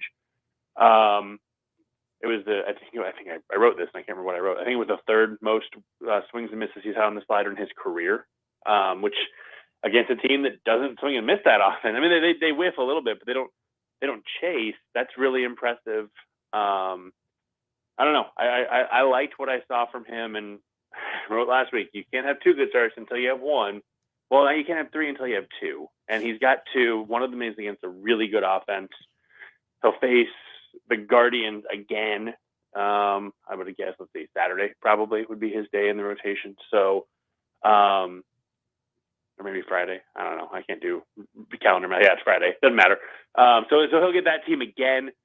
And then goes into the break. So hopefully he can go in with 3 good starts and kind of right the ship. And then maybe he can be the guy coming out of the break to start against the Rays, which against the Rays last year was kind of where his season really took off on those series after the break. Remember that was the game he struck out 12 in 6 innings. So, you want to get him to the break on a high note, and hopefully he can keep that up. Yeah, hopefully so. He does get that 1 start left before the break. And maybe this is where all the things change and we get to see that Brady Singer more similar to last year come out. There was one more young starting pitcher, and that was, I think, my favorite part of this entire series was that all 3 starters I was going to throw out were all 3 young guys who could conceivably be members of this kind of next push to be more competitive, if not just in contention. Alec Marsh gets to start on Friday, a guy that I've been high on for well over a year because I like the stuff he throws is big league stuff. But as you noted at Inside the Crown, and we've talked about at length, his issues are walks and home runs. And that is what destroyed him on Friday night and gave him some issues. I saw some good and some bad. Looking at Alec Marsh, for his big league debut, is it as simple as just, even against a dangerous lineup, maybe pitch mix can be changed up a little bit, but he's got to be able to command his pitches more and keep the ball in the ballpark? Is it just as simple as that for him to have a potential as a big league starting pitcher? Yeah. I mean, look, you can give up home runs and be successful. Max Scherzer, I don't know if he's led the league, but he's given up 30 plus at least once. I know Justin Verlander led the league 1 year in home runs. Verlander has given up some home runs. When you throw strikes, you will give up some home runs. I mean, we talked about the Royals' approach. I mean, they were giving away money for giving up a first pitch home run because it probably meant you were throwing a strike. And you don't want to give up a home run, but sometimes that's the result of not walking guys because the ball is in the zone. You can also walk guys and win. You can't do both consistently. And so that is a really big thing that he needs to do better at. If he has to start with 1 walk, he's probably going to give up 2 or 3 runs at most. If he has to start with 5 walks and no home runs, he might give up 2 or 3 runs. If he has 4 walks and 2 home runs, obviously he's going to get more than 2 runs, but that's what's going to kill him. Now I think he threw his changeup too much. I think he felt really good with it early, and I don't blame him, because if I'm in my big league debut and I feel really comfortable with a pitch, I'm probably going to throw it maybe more than I should. And I think he needs to work on that a little bit. But overall, the fastball, the physical characteristics of his fastball are on par with like 5 or 6 other guys in all of baseball. It's crazy. He throws it, the velocity he throws it, and the spin rate. Nobody does that except for a few people. and the names of the people who do it, Royals Farm tweeted this out, and I can't remember the names off the top of my head, but the names of the people they are really good pitchers. So the fastball works, the slider works, the curve works, the changeup works. I think he just needs to throw it less to righties. He got hurt by Mookie Betts on it. And yeah, I mean, I'd like to see what he does. He's going to face the Twins on Wednesday. Twins they have some patience. They don't necessarily chase a ton, but they will chase, and they do swing.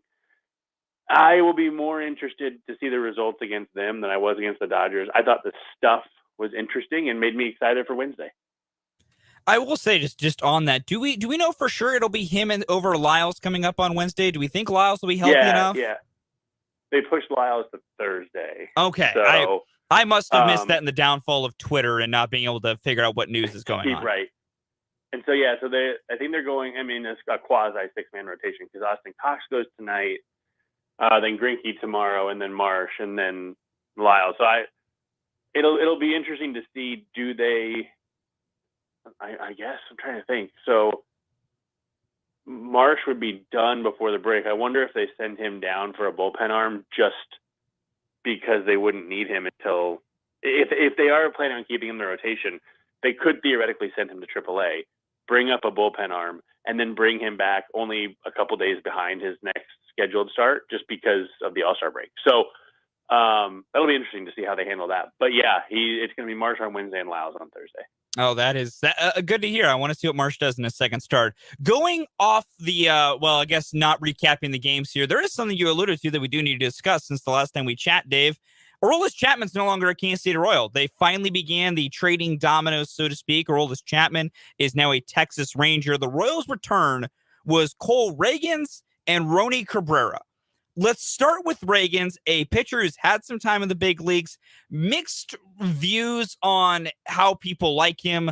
I'm not going to pretend I was an expert on him when the Royals acquired him, but I'm a guy who knows how to navigate baseball, savant, look up all that stuff. So I did some digging. Looks like he has a fastball he's worked on to add some velocity to, a nice changeup, a fairly fine breaking ball. It seems to be command is something he needs to perfect. And then overall, just more consistent with some of his secondary pitches beyond the fastball. What do you think of Cole Reagans being the return piece for Aroldis Chapman and what he could become? Because it looks like the Royals are at least going to try and make him a big league starter, something he wasn't to start the year with Texas. Yeah, he when I first saw the trade, I was actually annoyed because I thought, well, this is silly. You get a command lefty, low velocity command lefty. I don't like it. And then the trade actually happened. I was driving out to the ballpark and I was just going to the game as a fan. And so started scrolling my phone and was like, wait a minute, the velocity is up 4 miles per hour. That has to just be because he was a reliever. No, it's not. And I think that's really interesting because he went from a guy who you look at as, your typical lefty who may take 12 years to develop and then become a really good starter for 7 years. We see that so often with some of these guys. To being more of a power guy. And he did that with some mobility and good weight he put on in the offseason, all that stuff that, players talk about doing. He actually did it. And I was looking, the Rangers had sent him back down a couple weeks ago to stretch back out as a starter because think about the Rangers rotation. Not cracking that is not a bad thing necessarily. Going into the season, it was DeGrom, Eovaldi, Andrew Heaney, Jonathan Gray, Jake Odorizzi was in there, and some of these guys are out, and obviously they've had to make some changes. But the Rangers have invested their rotation this year, including injured guys, cost $100 million. So for Cole Reagans not to be in there, it's like, okay, I get that. But so they sent him down. His third start with the Rangers organization was the 25th, I want to say. And he was throwing mid-90s with his 65th pitch. So that's carried into the starting role. Pitched yesterday for Omaha I think it was the second game of the doubleheader. The numbers ended up not good. He was dynamite, though, through 4. And you have to consider that he hadn't been a starter and maybe look past that 5th inning a little bit. I think that there are some red flags in that 5th inning that you can think about. But the velocity was there. The spin rate was there. The biggest thing to me, not throwing the cutter. It doesn't work. It doesn't work. And I don't have a problem with him throwing it yesterday because I imagine Dane Johnson and Mike Dershowitz and these guys wanted to see it, and the Royals brass wanted to see it a little bit. I hope in his next start he throws it less, but I've come around on the return. It's still not. I still would have preferred a guy like Tekoa Roby or something like that. But I feel a lot better about it knowing the velocity is there, and he's under team control through 2028. So they have a long-term pitcher in their organization now. Hey, that's always good to see. If you can get that for just the rental that was Aroldis Chapman, it's at least something, which is much better than nothing. My final 2 questions here for you, Dave, are 2 for the road. First things first, 4th of July is coming up tomorrow. Essentially a 2-parter, really. Are you a fan of fireworks? And if you are, do you have a favorite type of firework? I like fireworks. I don't like them as much as when I was a kid. I don't know what they're called. So yes, I do have a favorite. It's the one that like explodes in cascades. I love those. I don't know what those are called. I can't remember what those are. I think are those like I can't remember what those are either, but I know what you're talking about, and those are cool. I also don't remember the name, but those are cool. And then my last thing here for you, Aroldis Chapman's gone now. You imagine the Royals going to be active going into the trade deadline at the end of the month. Best guess, who do you think is the next player the Royals trade? Ooh, next player. That's a really good question because I think they have a handful of options. I think Nicky Lopez could go. Edward Olivares could easily go. I wouldn't be surprised if they trade one of their younger outfielders, to be honest. I don't think that's much lower on my percentage to be traded list. A guy like Isbell or even Drew Waters, I don't think it's going to happen, but I could see it. My guess, though, I'd probably go with Amir Garrett as the next guy. Okay. I think he and Taylor Clark and Scott Barlow, I think 2 of the 3 of those go. And you know what? I think it's one of the 2 of Garrett or Clark actually goes because I think Barlow definitely goes. So I think Garrett is next. And I could see them keeping Clark because they have him under control for 2 more years after this season. And he struggled, so maybe they think his value is down a little bit and they can try in the offseason again. But I think it's Garrett, but man, it could be any of 4 or 5 different players, I think. Hey, no matter what they go with, as long as they start moving pieces and replenish the system, that's what we want them to see them do, especially with some of their more aging veterans. Dave, thank you so much for joining me this afternoon. Have a safe and happy 4th of July, and hopefully the Royals can keep up some winning going into the All-Star break. Definitely. Thanks, Fulton. That is David Lesky of Inside the Crown. Always fun to chat with Dave. That'll do it for this hour. Mic'd Up. Coming in next, we got 1 more hour to go here on 580 WIBW.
It is time for the final hour of Mic'd Up here on 580 WIBW. Fulton Caster here with you to take you home on this day before the 4th of July.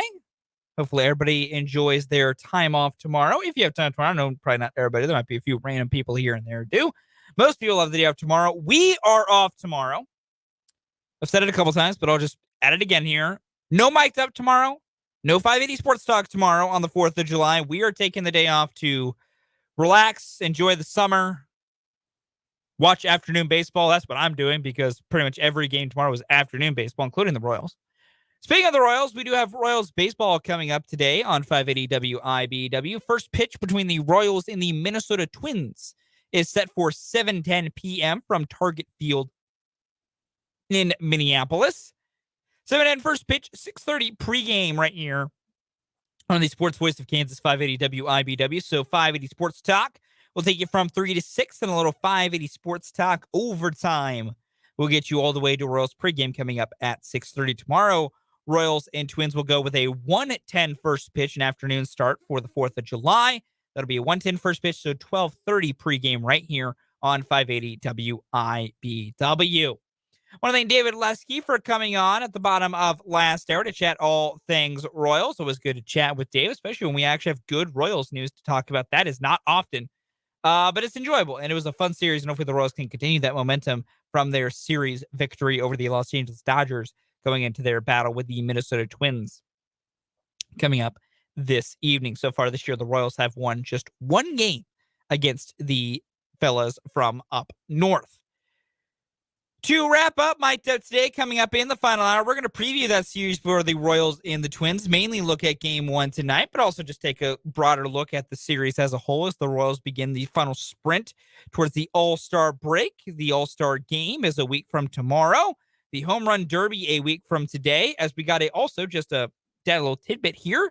New Home Run Derby participant announced today, Adley Rutschman. The young star catcher for the Baltimore Orioles, will complete in the Home Run Derby. We now know Pete Alonso, Mookie Betts, Adley Rutschman, Julio Rodriguez, among others, will all be competing in the Home Run Derby. Then, like I said, we will have the All-Star game next Tuesday. But coming up this hour on my tip, like I said, we're going to preview the Royals Twins coming up tonight and take a broader view as the series as a whole. A little overreaction, proper reaction. Kyle's going to join me for that. And we're going to look at the best rosters in the NFL, a new piece coming out from Seth Walder and Mike Clay of ESPN about the best rosters in the NFL. Look at some of the rankings they did for numbers 1 through 32 and see if any of you are surprised with who they have as the best roster in the NFL and what some of the things they said about that roster as well. Of course, you can join in on the text line, as always, at 785-272-9429. Also hop into the comment section of our YouTube live stream. Go to youtube.com. Sports on 580 is that YouTube channel. Subscribe if you haven't. We would appreciate it. And you can jump into the comment section for today's show. But where we begin, like I said, Seth Walder and Mike Clay, two very good analysts at ESPN, put together a roster ranking for the 2023 season in the NFL. Strengths and weaknesses for every team. Now, as we knew, there was a ranking of the skill position groups a while back. So the Chiefs being number 19. A little bit of the dead period here. It's rankings season, as we always talk about. But I found this interesting because a lot of the times, best roster in the NFL has been the Eagles, the Buffalo Bills, maybe the, the Cincinnati Bengals, things like that. But according to Mike Clay and Seth Walder, the number one roster in all of the NFL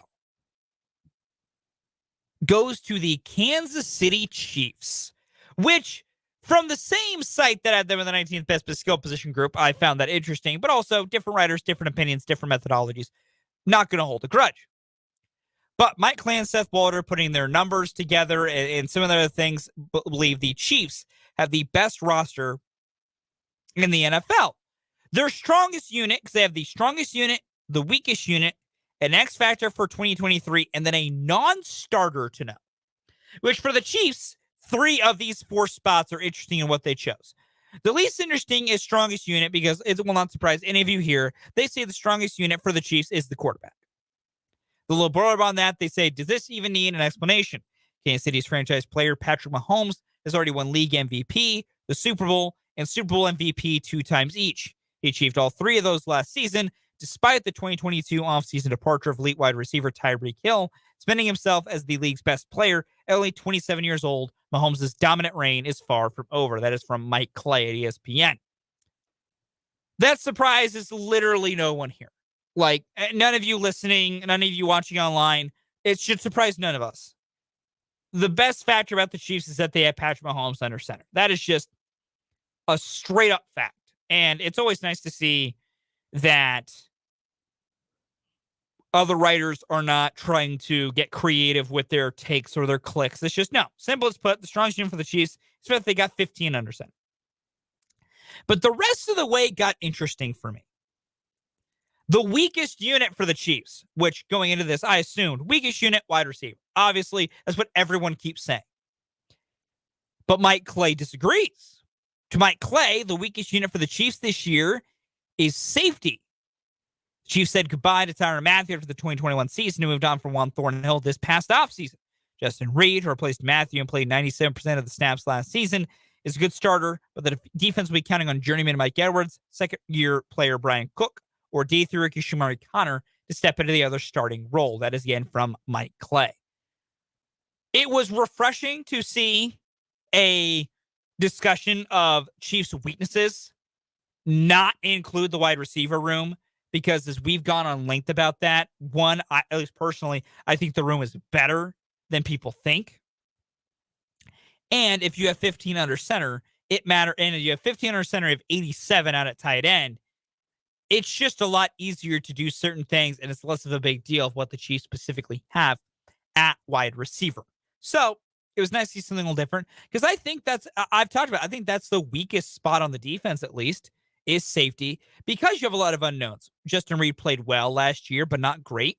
You're now going to thrust probably Brian Cook into a starting role now. You're going to ask Mike Edwards to do some stuff, going to ask Deion Bush to do some work, maybe Shamari Connor as well. There's just a lot of unknown there. So I'm very fascinated to see what that is. So I get Matt Clay's point as well. Since Walder discussed the other two parts for the Chiefs, their X factor for 2023, Walder says, left tackle Donovan Smith. Walder goes on to say, letting Orlando Brown Jr. walk in free agency and replacing him with Smith for the second worst pass block win rate among tackles last season and the third highest penalty rate among offensive line with at least 500 offensive snaps was certainly a choice. Considering who will be playing behind him, Smith's play will be extremely high leverage. I think that's a fair player and spot to say could be the X factor for the Chiefs, because we've talked about the offensive line a little bit here. Originally Juwan Taylor was signed with the idea that he was going to move to left tackle. Well, then the draft kind of went the way it went. Other things changed where they changed. Donovan Smith was still available. So then they signed Donovan Smith. And now it looks like it's going to be Smith on the left side, Taylor on the right, with your very talented interior of Joe Thuney, Creed Humphrey, and Trey Smith. I think it's a little... I think some of the concerns about Donovan Smith are accurate, and I think some are overblown a little bit. Because I've seen a lot of people mention about, Donovan Smith had a bad pass block win rate last year, or, Donovan Smith had a lot of penalty yards last year, things like that. But I think that sometimes doesn't take into account the injury he had last year. The injury was a biceps injury. It affected his arms, and which affects your power, which affects a lot of things. I'm not saying that we can put everything on the injury and Donovan Smith's also going to be an all-pro at left tackle this year. I don't want to go that far. But I think there is enough other factors at play that potentially you could view Donovan Smith as being an X factor in a way that is still more positively, because he has a lot of potential still to build up. But no, I feel, and I will say, I think that also could be viewed a little differently because, he's got 4 other really good offensive linemen with him. I've discussed this a little bit. I think in today's day and age with how teams change up where they're lining their best pass rusher, it's not always best pass rusher against left tackle anymore. They'll line up all over the field and put different... I think with just the Las Vegas Raiders, Max Crosby's their best pass rusher. He routinely rushes against right tackles. That's where he lines up most routinely. So, that's my number one, I guess, thought process, or example is a better word to use for that. So I think with the Chiefs having 4 fits of a very good offensive line, even if Donovan Smith, struggles a little bit, I think the Chiefs will be just fine. And then came Seth Walder's non-starter to know, which if I wish Jake was here, because man, Jake would have a field day with this. Seth Walder writes the non-starter to know for the Chiefs is Justin Ross. Walder writes, in 2018, Ross led college football with an absurd 5.1 yards per route run. Injuries have derailed his career, but it's hard to forget those numbers. Listen, I get it. You got articles to write. You got deadlines to meet. You need to figure out content during the dead period. Trust me. I get that. We do the same thing over here. We scrape the barrel for any little bit of content we can create and discover at this time, because it can be such a dry period in trying to figure out what it is. But we have got to pump the brakes on this Justin Ross thing. Like, I'm not to Jake's level of finding it crazy and absurd. Jake really finds it insane and kind of, I think, is annoyed by it at this point. But for me, to label a player who has not played a single snap of NFL football, who is not anywhere near a lock to make the roster, I just have to wonder how that guy gets to be your non-starter to now. Now, that being said, they list there are projected starters with this as well, and they list 3 wide receivers in their starting chart here. So, I mean, you couldn't really put Kadarius Toney or Sky Moore in there because they're technically starters based on what Seth Walder and Mike Clay put together for these different lineups. But still, I think Justin Ross is a talented kid. I think it is unfortunate that all that talent he had at Clemson has been derailed by injuries that have sapped him of a lot of his abilities, and more importantly, have kept him off the field for so long. That all being said, he still has never played a snap of NFL football. He has not played even really meaningful preseason snaps all that much. I think we would all be best served to really pump these brakes and calm down a little bit when it comes to Justin Ross. I'm not trying to insult Seth Walder at all. I listen, I get the idea. You try to think of some things. You're making a thing for all 32 teams. There's only so many places you can go for non-starters to pay attention to. But it always makes me laugh. But that's what they have to say for the Chiefs. And it's nice to see that it looks like at least one group at ESPN and around the sports media landscape recognizes the Chiefs as still having a pretty complete roster. Because, listen, they have the Philadelphia Eagles as number 2. I probably would have put the Eagles at number 1 for best overall roster because they have so many good areas. I mean, Jalen Hurts is great. Pair of good running backs. Wide receiver room, fantastic. Offensive line is great. Tight end is great. And Dallas Goedert, a really strong defense. But, hey, I will not complain about the Chiefs being number 1. Where is the rest of the AFC West? Well, first, we're not at the top 5. Eagles were 2, Bills were 3, Miami Dolphins were 4th, the Cincinnati Bengals were 5th. The Los Angeles Chargers are the second highest rated AFC West team at 7th. They are in the top 10. They think their strongest unit is edge. The weakest unit is interior defensive line. I'd agree with both of those. And their X factor is Kellen Moore, the new offensive coordinator. I kind of agree with all of that because if Kellen Moore can turn around that offense, a lot could change. The rest of the AFC West, the Denver Broncos check in at 13th. Their strongest unit, they say, is offensive tackle. That I certainly do not agree with because I think that offensive tackle is pretty bad. Garrett Bowles is fine, but I don't think that great. Mike McGlinchey is fine, but not great. And now being incredibly overpaid. Contrasting, they say the weakest unit is edge rusher with Randy Gregory flashing at times. Now they've also added Frank Clark and then Baron Browning, who played really well last year. So I don't know. I think they could be a little different. And they say the X factor for the Broncos is Russell Wilson, which that is incredibly unsurprising. And then you have to start going pretty far down to find the Las Vegas Raiders, who are 21st in the NFL in their total roster construction, according to Seth Walder and Mike Clay. Strongest unit for the Raiders is their edge rushers, which I would agree, mainly because of Max Crosby. Now they have Tyree Wilson. Weakest unit is the rest of their entire defense, and I agree. The Raiders' defense is so bad, like so incredibly bad. Their X factor is Tyree Wilson. Their non-starter to know is offensive lineman Justin Herron, who I guess could potentially take a spot on the offensive line. And then just for fun, which will surprise absolutely nobody, the worst offense in the NFL this season, the Arizona Cardinals. They're just bad. They're so bad. They're so bad, but because of the way they traded, they might own number 1 and number 2 picks in the NFL draft. Because they're probably going to be the number 1 overall pick. But then they own the Houston Texans first rounder, and they're listed as having the 29th best roster. But they could also be terribly bad. I really, really hope this happens and the Cardinals get the number 1, number 2 picks in the draft. So I'll be fascinated to see what they do because they have Kyler Murray, who they're attached to for a very long time. But this upcoming draft's been all about Caleb Williams and all about what you can do with Caleb Williams. I am so intrigued to see if the Cardinals just cut ties with Kyler Murray in some way and go to Caleb Williams out in the desert. I would be fascinated.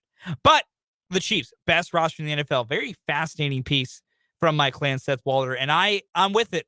I might have a few disagreements on a few nitpicky things, but I'm cool with the Chiefs being considered the best roster in the NFL. I think they're at least top 3, not top 2. I think safety is a weak unit because there's a lot of unknowns there, but I think the rest of the defense is very strong. And I get the idea of Donovan Smith being the X factor because you want him to step up, but with all the other parts of the offensive line being so well and playing so well and being such good players, I think you could survive if Donovan Smith... Can Donovan Smith be Andrew Wiley? That's really what he needs to be. He does not need to be Orlando Brown. He needs to be Andrew Wiley because Juwan Taylor is going to be better than Orlando Brown and Andrew Wiley on the right side. So could Donovan Smith just be a weak link to the level of Andrew Wiley? I think he can, and therefore, I think the Chiefs will be just fine offensive line. But I do agree, that could be an X factor coming up this season. We'll take a timeout. First one of this final hour. When we come back, time for Overreaction, Proper Reaction here on Mic'd Up.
Time for a little overreaction, proper reaction here on Mic'd Up, and I bring back in my good man, Kyle Manthey, to help me out with it today.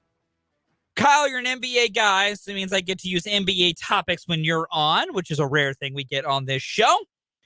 Overreaction, proper reaction. Come the start of the new NBA season, Damian Lillard will be wearing the jersey of Miami Heat. I think that's a proper reaction. These things always tend to work out that way in the NBA. When someone says, I want to go somewhere, they'll get there usually sooner than later, especially when they say specifically, I want to go to this one team. They usually end up there. Are you at all surprised? I guess I'll follow up with this. Are you at all surprised that the trade request came so far after the draft instead of just him saying straight before the draft, I want out? Like, do you think their drafting choices had anything to do with Damian finally pulling the ripcord and saying, I would like to go somewhere else? I feel like they knew that if they did one thing, he was going to request out. Like, if you don't do this, then I'm going to request out. So the threat was always like kind of there. They kind of knew what they were doing, which makes it a little bit weirder why they would sign like Jeremy Grant to like the biggest contract ever. Not literally, but it might as well be. Yeah. Knowing that even though they do that, he's still going to request out. I think he was trying to give them like one more chance, and then they floundered it again. So he was like, okay, yeah, we're definitely done now. Hey, listen, I always say players go get your bags, do your things. Loyalty is just a word in the dictionary. You can thank Damian Lillard for that exact quote. I mean, now you go from Dame time to Scoot time. So there's got to be a better like reference we can make instead of Scoot time, but that's the best thing I got right now. But I don't know. But now you go from Dame Lillard to Scoot Henderson. It'll get there. They'll come up with something. My overreaction, proper reaction. There's got to be something after the Royals win a series against the Dodgers. Will the Royals now not set a new franchise record for worst record ever? You know, I'm really glad we have Tuesday off. Granted, I know Wednesday Jake's going to have us do odds makers a day late, and so we're going to have to have this conversation again, and I'm going to have to sit here and because I've made my peace with it. The Royals are losing 100 games. They're 25-59. It is July. They're going to lose 100 games. I've accepted that. I'm taking a breath here.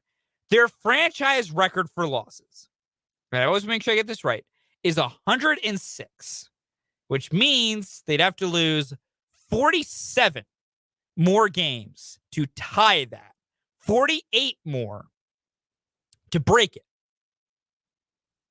I think after what I've seen, because I've never gone on record with where I think about this, and I've had my down moments.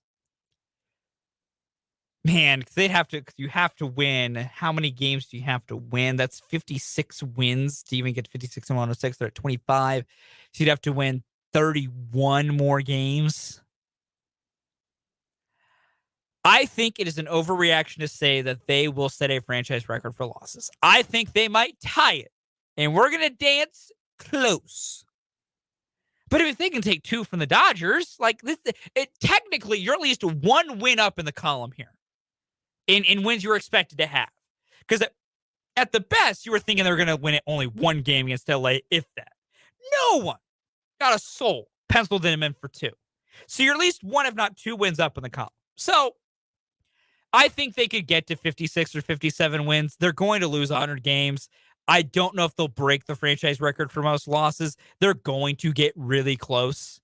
But they've also played just under 500 baseball. Like, they're 7-8 in their last 15. Like, that is not what they're going to be for forever, but I think it's somewhat doable. So, long way around it. I think it's a bit of an overreaction, but not that far.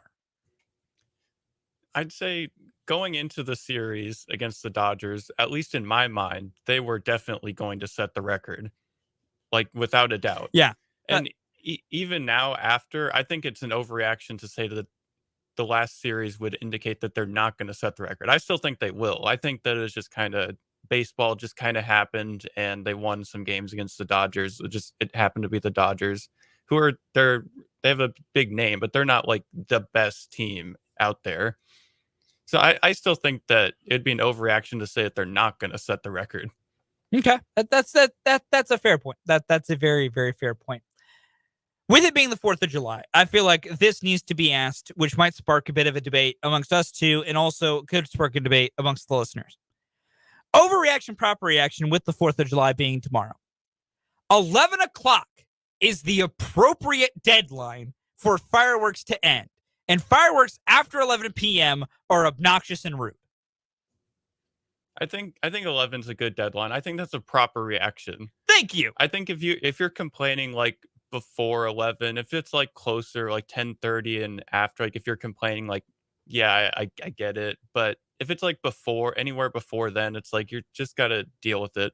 But after 11, I feel like you're well within your rights to complain about, especially if they're being like really, really loud, really constantly. Like you can still be doing fireworks and having fun and not being very loud to the entire neighborhood around you. You're a good man, Kyle. You're a good man. Because no, that's my thing. Because like at least like let's take this year specifically. Tonight, if people want to go past 11, I'm gonna be annoyed. But I'm gonna be a little bit less annoyed because I have the day off tomorrow. Like, and most people, like again, I know a few out there might have to work tomorrow. For those people, bummer. I'm sorry. Hopefully your work day goes well. I know some like most places are closed tomorrow. It's a big federal holiday. It's Independence Day. So like tonight, I can live with it a little bit because like you know what? If they keep me up late, I'll just sleep in tomorrow. I'll just sleep in. Like that's what I can do. Tomorrow, if there are fireworks at 11:01 p.m. on the 4th of July, I have to work the next day. I have to get up and work the next day. Not even just me. Many people have to get up and work the next day. Like, and I get the whole thought process is, oh, well, we want it to be dark to light stuff off. Cool. The sun sets by what, 9 o'clock at the latest? It starts getting kind of dark by like 8:30. You set off all your non-dark things first, and then you be efficient with your 2 hours. That's why I say 11. I give you 2 hours to go through stuff. Unless you are stocked up like Fort Knox and got enough military artillery to send back the redcoats yourself. 2 hours is plenty of time to send all your stuff off and make the war zone end. Like, as I've gotten older, I've changed my opinion on fireworks a little bit. I'm just, in cities, I'm very more and more against them because they can just, after a while, get obnoxious, and then I'm big on it makes pets' lives a living hell the entire night and other people and stuff like that. So if you're out kind of, nowhere, middle of nowhere, and you want to kind of go out somewhere, less civilization, or you want to go to a less populated area, or, want to be your big neighborhood firework display, that's one thing. But just, I'm with you. Proper reaction. 11 o'clock. That's all I ask. That's all I ask. I'm not trying to be a grump. Not trying to be crotchety. I'm not that old. But just 11 o'clock. It feels reasonable. It just feels reasonable. Because then, I can go to bed and get some sleep. But, I mean, tonight, if people want to set them off past 11, most of us don't have to work the next day, so I'll just sleep in. But you selfishly don't care. I selfishly don't care for tonight because it's like I can just sleep in tomorrow anyways. But like I had people last night blowing fireworks up past midnight outside my apartment. Why? It is July 2nd. I have work the next day. Most people have work the next day. Why? I think the deadline, if it July 4th, 11 o'clock, if it's before July 4th, it should be like bumped up a little bit, like 10:30, 10:15. It kind of worked out this year where the days preceding it are a weekend. So it's like a little bit different, but I feel like it should be a little more contained the days before. Agreed. I also have one more opinion to thrust out here. And I guess I'll rope you into this. Fireworks have to stop on the 4th of July. July 5th, no fireworks. I can get behind that too. It makes way more sense to do it before the 4th of July than after. You want to run your artillery bill up all the way from like July 1st to July 4th. All right, I can live with that. I had people blowing stuff up as like early as June 30th. Like Friday night, I think I had people doing it anyways. But like July 5th, we're done. Midnight July 4th, we're done. It's over. We're finished. Move on. I know some people might not agree with me with that, and I might make some people upset with that, but that's just that's where I stand on all. That's where I stand. Kyle, thank you so much for joining for a reaction, proper reaction, mainly the fireworks edition. We're going to take another timeout. When we come back, Royals and Twins kick off their series tonight. We'll preview tonight's game and look at just the series as a whole coming up next on Mic'd Up.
Wrapping things up here on Mic'd Up.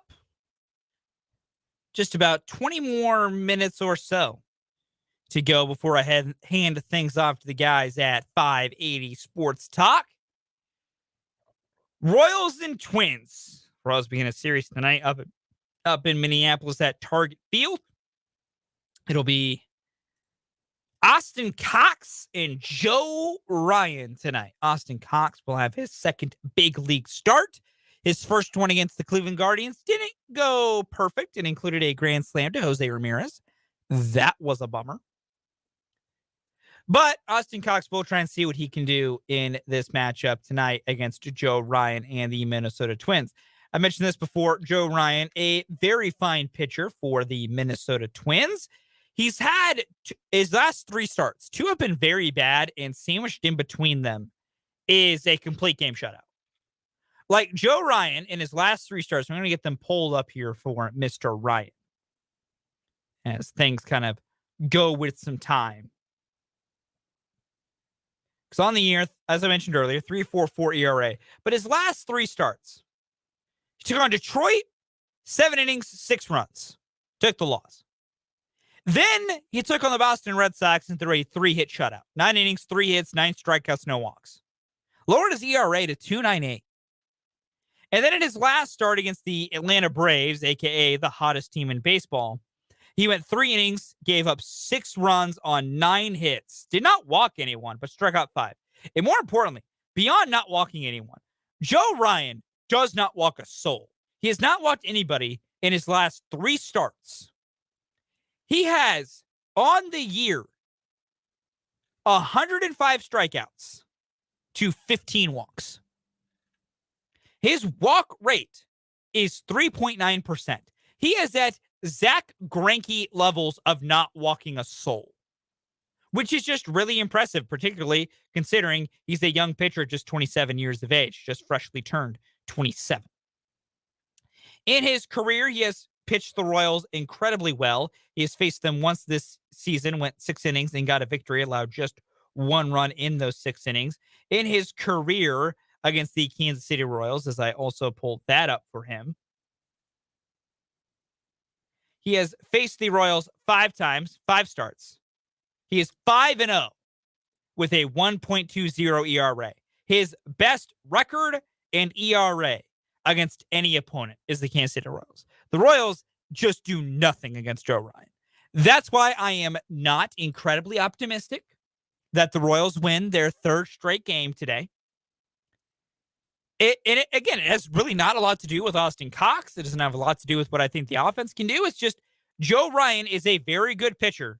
And more particularly, Joe Ryan has had incredible success against the Kansas City Royals. But who knows? I also didn't think the Royals would win a series against the Los Angeles Dodgers, and they did that. So who knows? But that is coming up 7:10 first pitch, 6:30 pregame, all right here on 580 WIBW. 580 Sports Talk will lead from 3 to 6. Then we got some 580 Sports Talk overtime from 6 to 6:30, leading you into Royals pregame. It'll be Austin Cox and Joe Ryan tonight. Tomorrow afternoon for a 4th of July matinee, we get Zach Greinke and Kenta Maeda, which should be fun. And then Wednesday, Alec Marsh, in his second big league start, will get a be facing off against Pablo Lopez, one of the better pitchers in the American League. Very impressive. It'll be interesting to see what the Royals and the Twins do coming up tonight. And that's where I kind of want to like previewing this game specifically tonight. Against Joe Ryan, I don't know what the Royals can specifically do against Ryan tonight. But what I do know is, can you keep up some of the positive momentum that you garnered out of the Dodgers series? Can you, even if it doesn't result in a win, can you at least find a way to be productive? I think that's the biggest thing for me is, can you not just have these issues and struggle a little bit? And by that, I mainly mean, does the offense go immediately dormant? And the good thing for the Twins has been that their pitching staff has been very good. That's been their bright spot this season, has been their pitching. Their negative part is their offense has not done what they've wanted it to do this year, highlighted by the fact that not a single offensive player for the Minnesota Twins is an all-star this year. Out of the offensive players in this series, only one is an American League all-star, and that is Salvador Perez. For the Minnesota Twins, they have one all-star representative this year. Much like most teams, only usually, depending on where you are, get only one representative. The representative for the Twins this year will be right-handed pitcher Sonny Gray, who the Royals will miss this go-round against the Twins. So the Royals and Twins each only getting one all-star this year, but that's my big thing for them is, could they figure it out? Could they perform well against Joe Ryan, against Kenta Maeda, against Pablo Lopez? And speaking of Pablo Lopez, at least, Christopher on the YouTube accounts points out the last time the Royals faced Pablo Lopez, they put 6 runs on him. They did. Chris also points out that they still lost because of Jordan Lyles. Correct. But can you make the adjustments? Is, I guess, my big thing for tonight. You faced Joe Ryan now 5 times. You know what he does well. He throws strikes. He has great swing and miss stuff. It is hard to get hits off him. He strikes out a lot of people. Striking out against Joe Ryan is not, like, you don't want to strike out in general, but he's 105 on the season. Like, the kid's just good at that. But can you keep this going? You put up 9 runs against the Dodgers yesterday. You put up 6 in game 2. Maikel Garcia, can he keep the hot bat going? Can Bobby Witt Jr. continue to put the bat on the ball? Does Drew Waters keep it up? Does anyone else kind of find a groove a little bit here? Salvador Perez has the best road numbers at Target Field of any visiting player to ever go to that ballpark.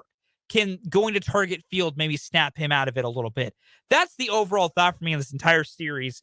And if they can just win one of these first 2, I think that should be the goal.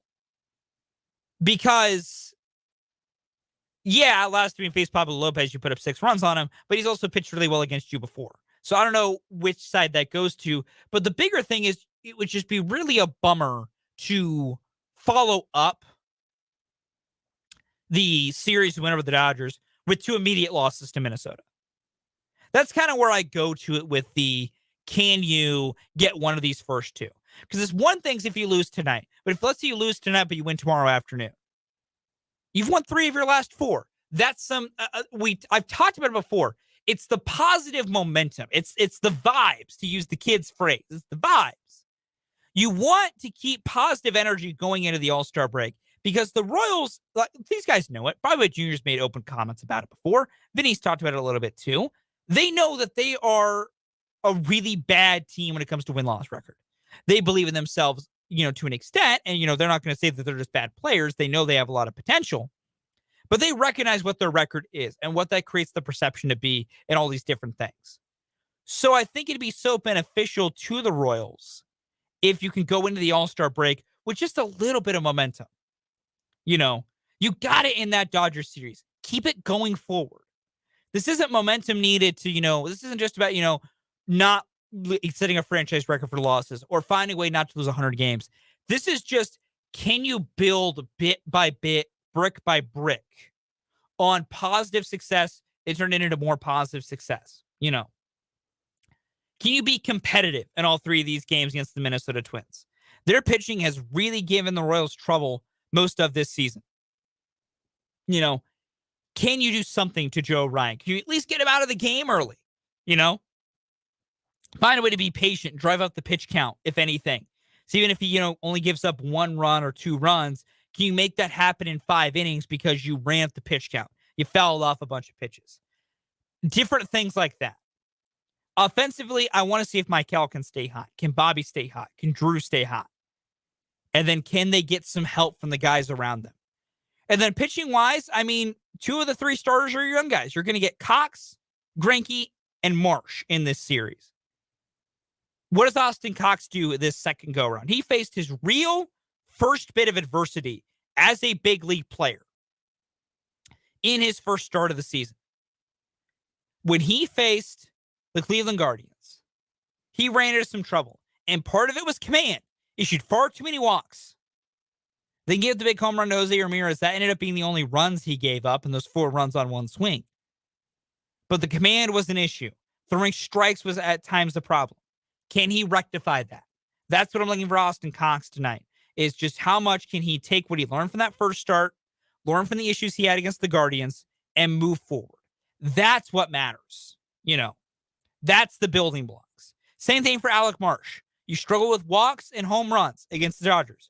When Marsh takes on the Twins coming up on Wednesday night, can he fix those mistakes? Can he rectify those mistakes a little bit? Can he find a way to throw strikes, to keep the ball in the ballpark?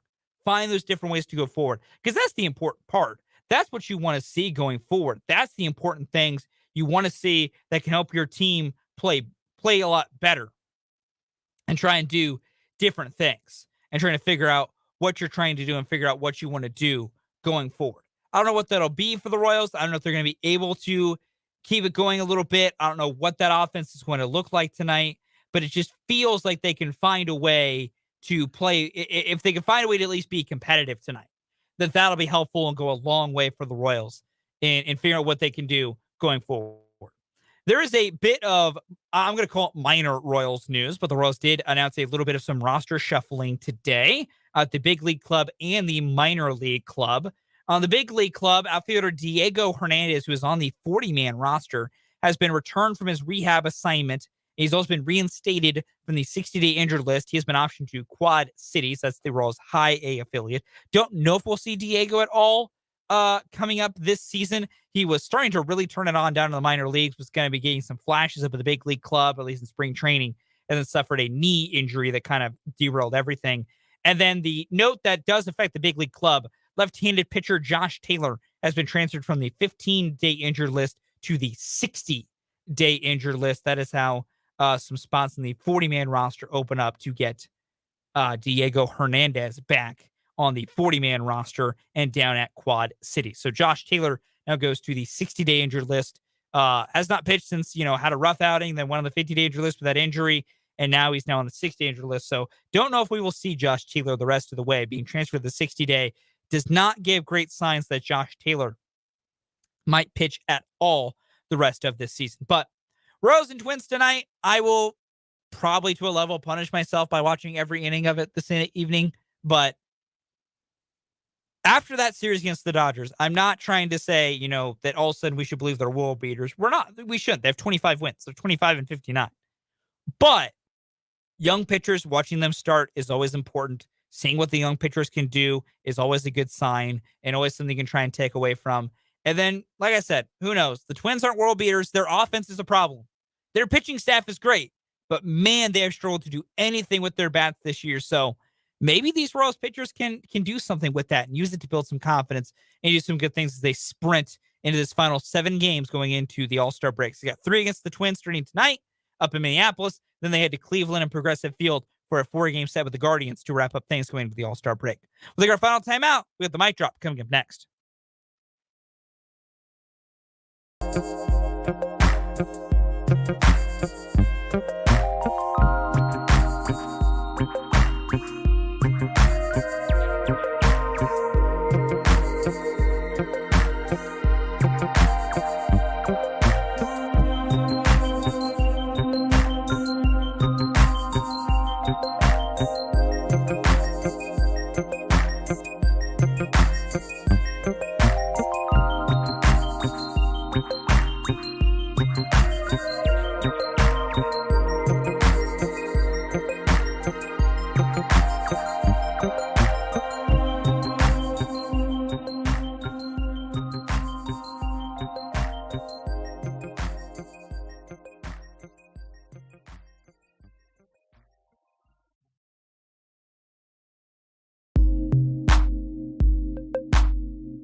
Mic drop to wrap things up here on a Monday edition of Mic'd Up. And as always, I always like to use this time to thank all of you for joining me for back-to-back solo shows. Jake will be back on Wednesday, but I just do appreciate it so much when all of you tune in, where even when it's just me hanging out with you, it just means a lot. So I want to make sure that I am appreciative to all of you.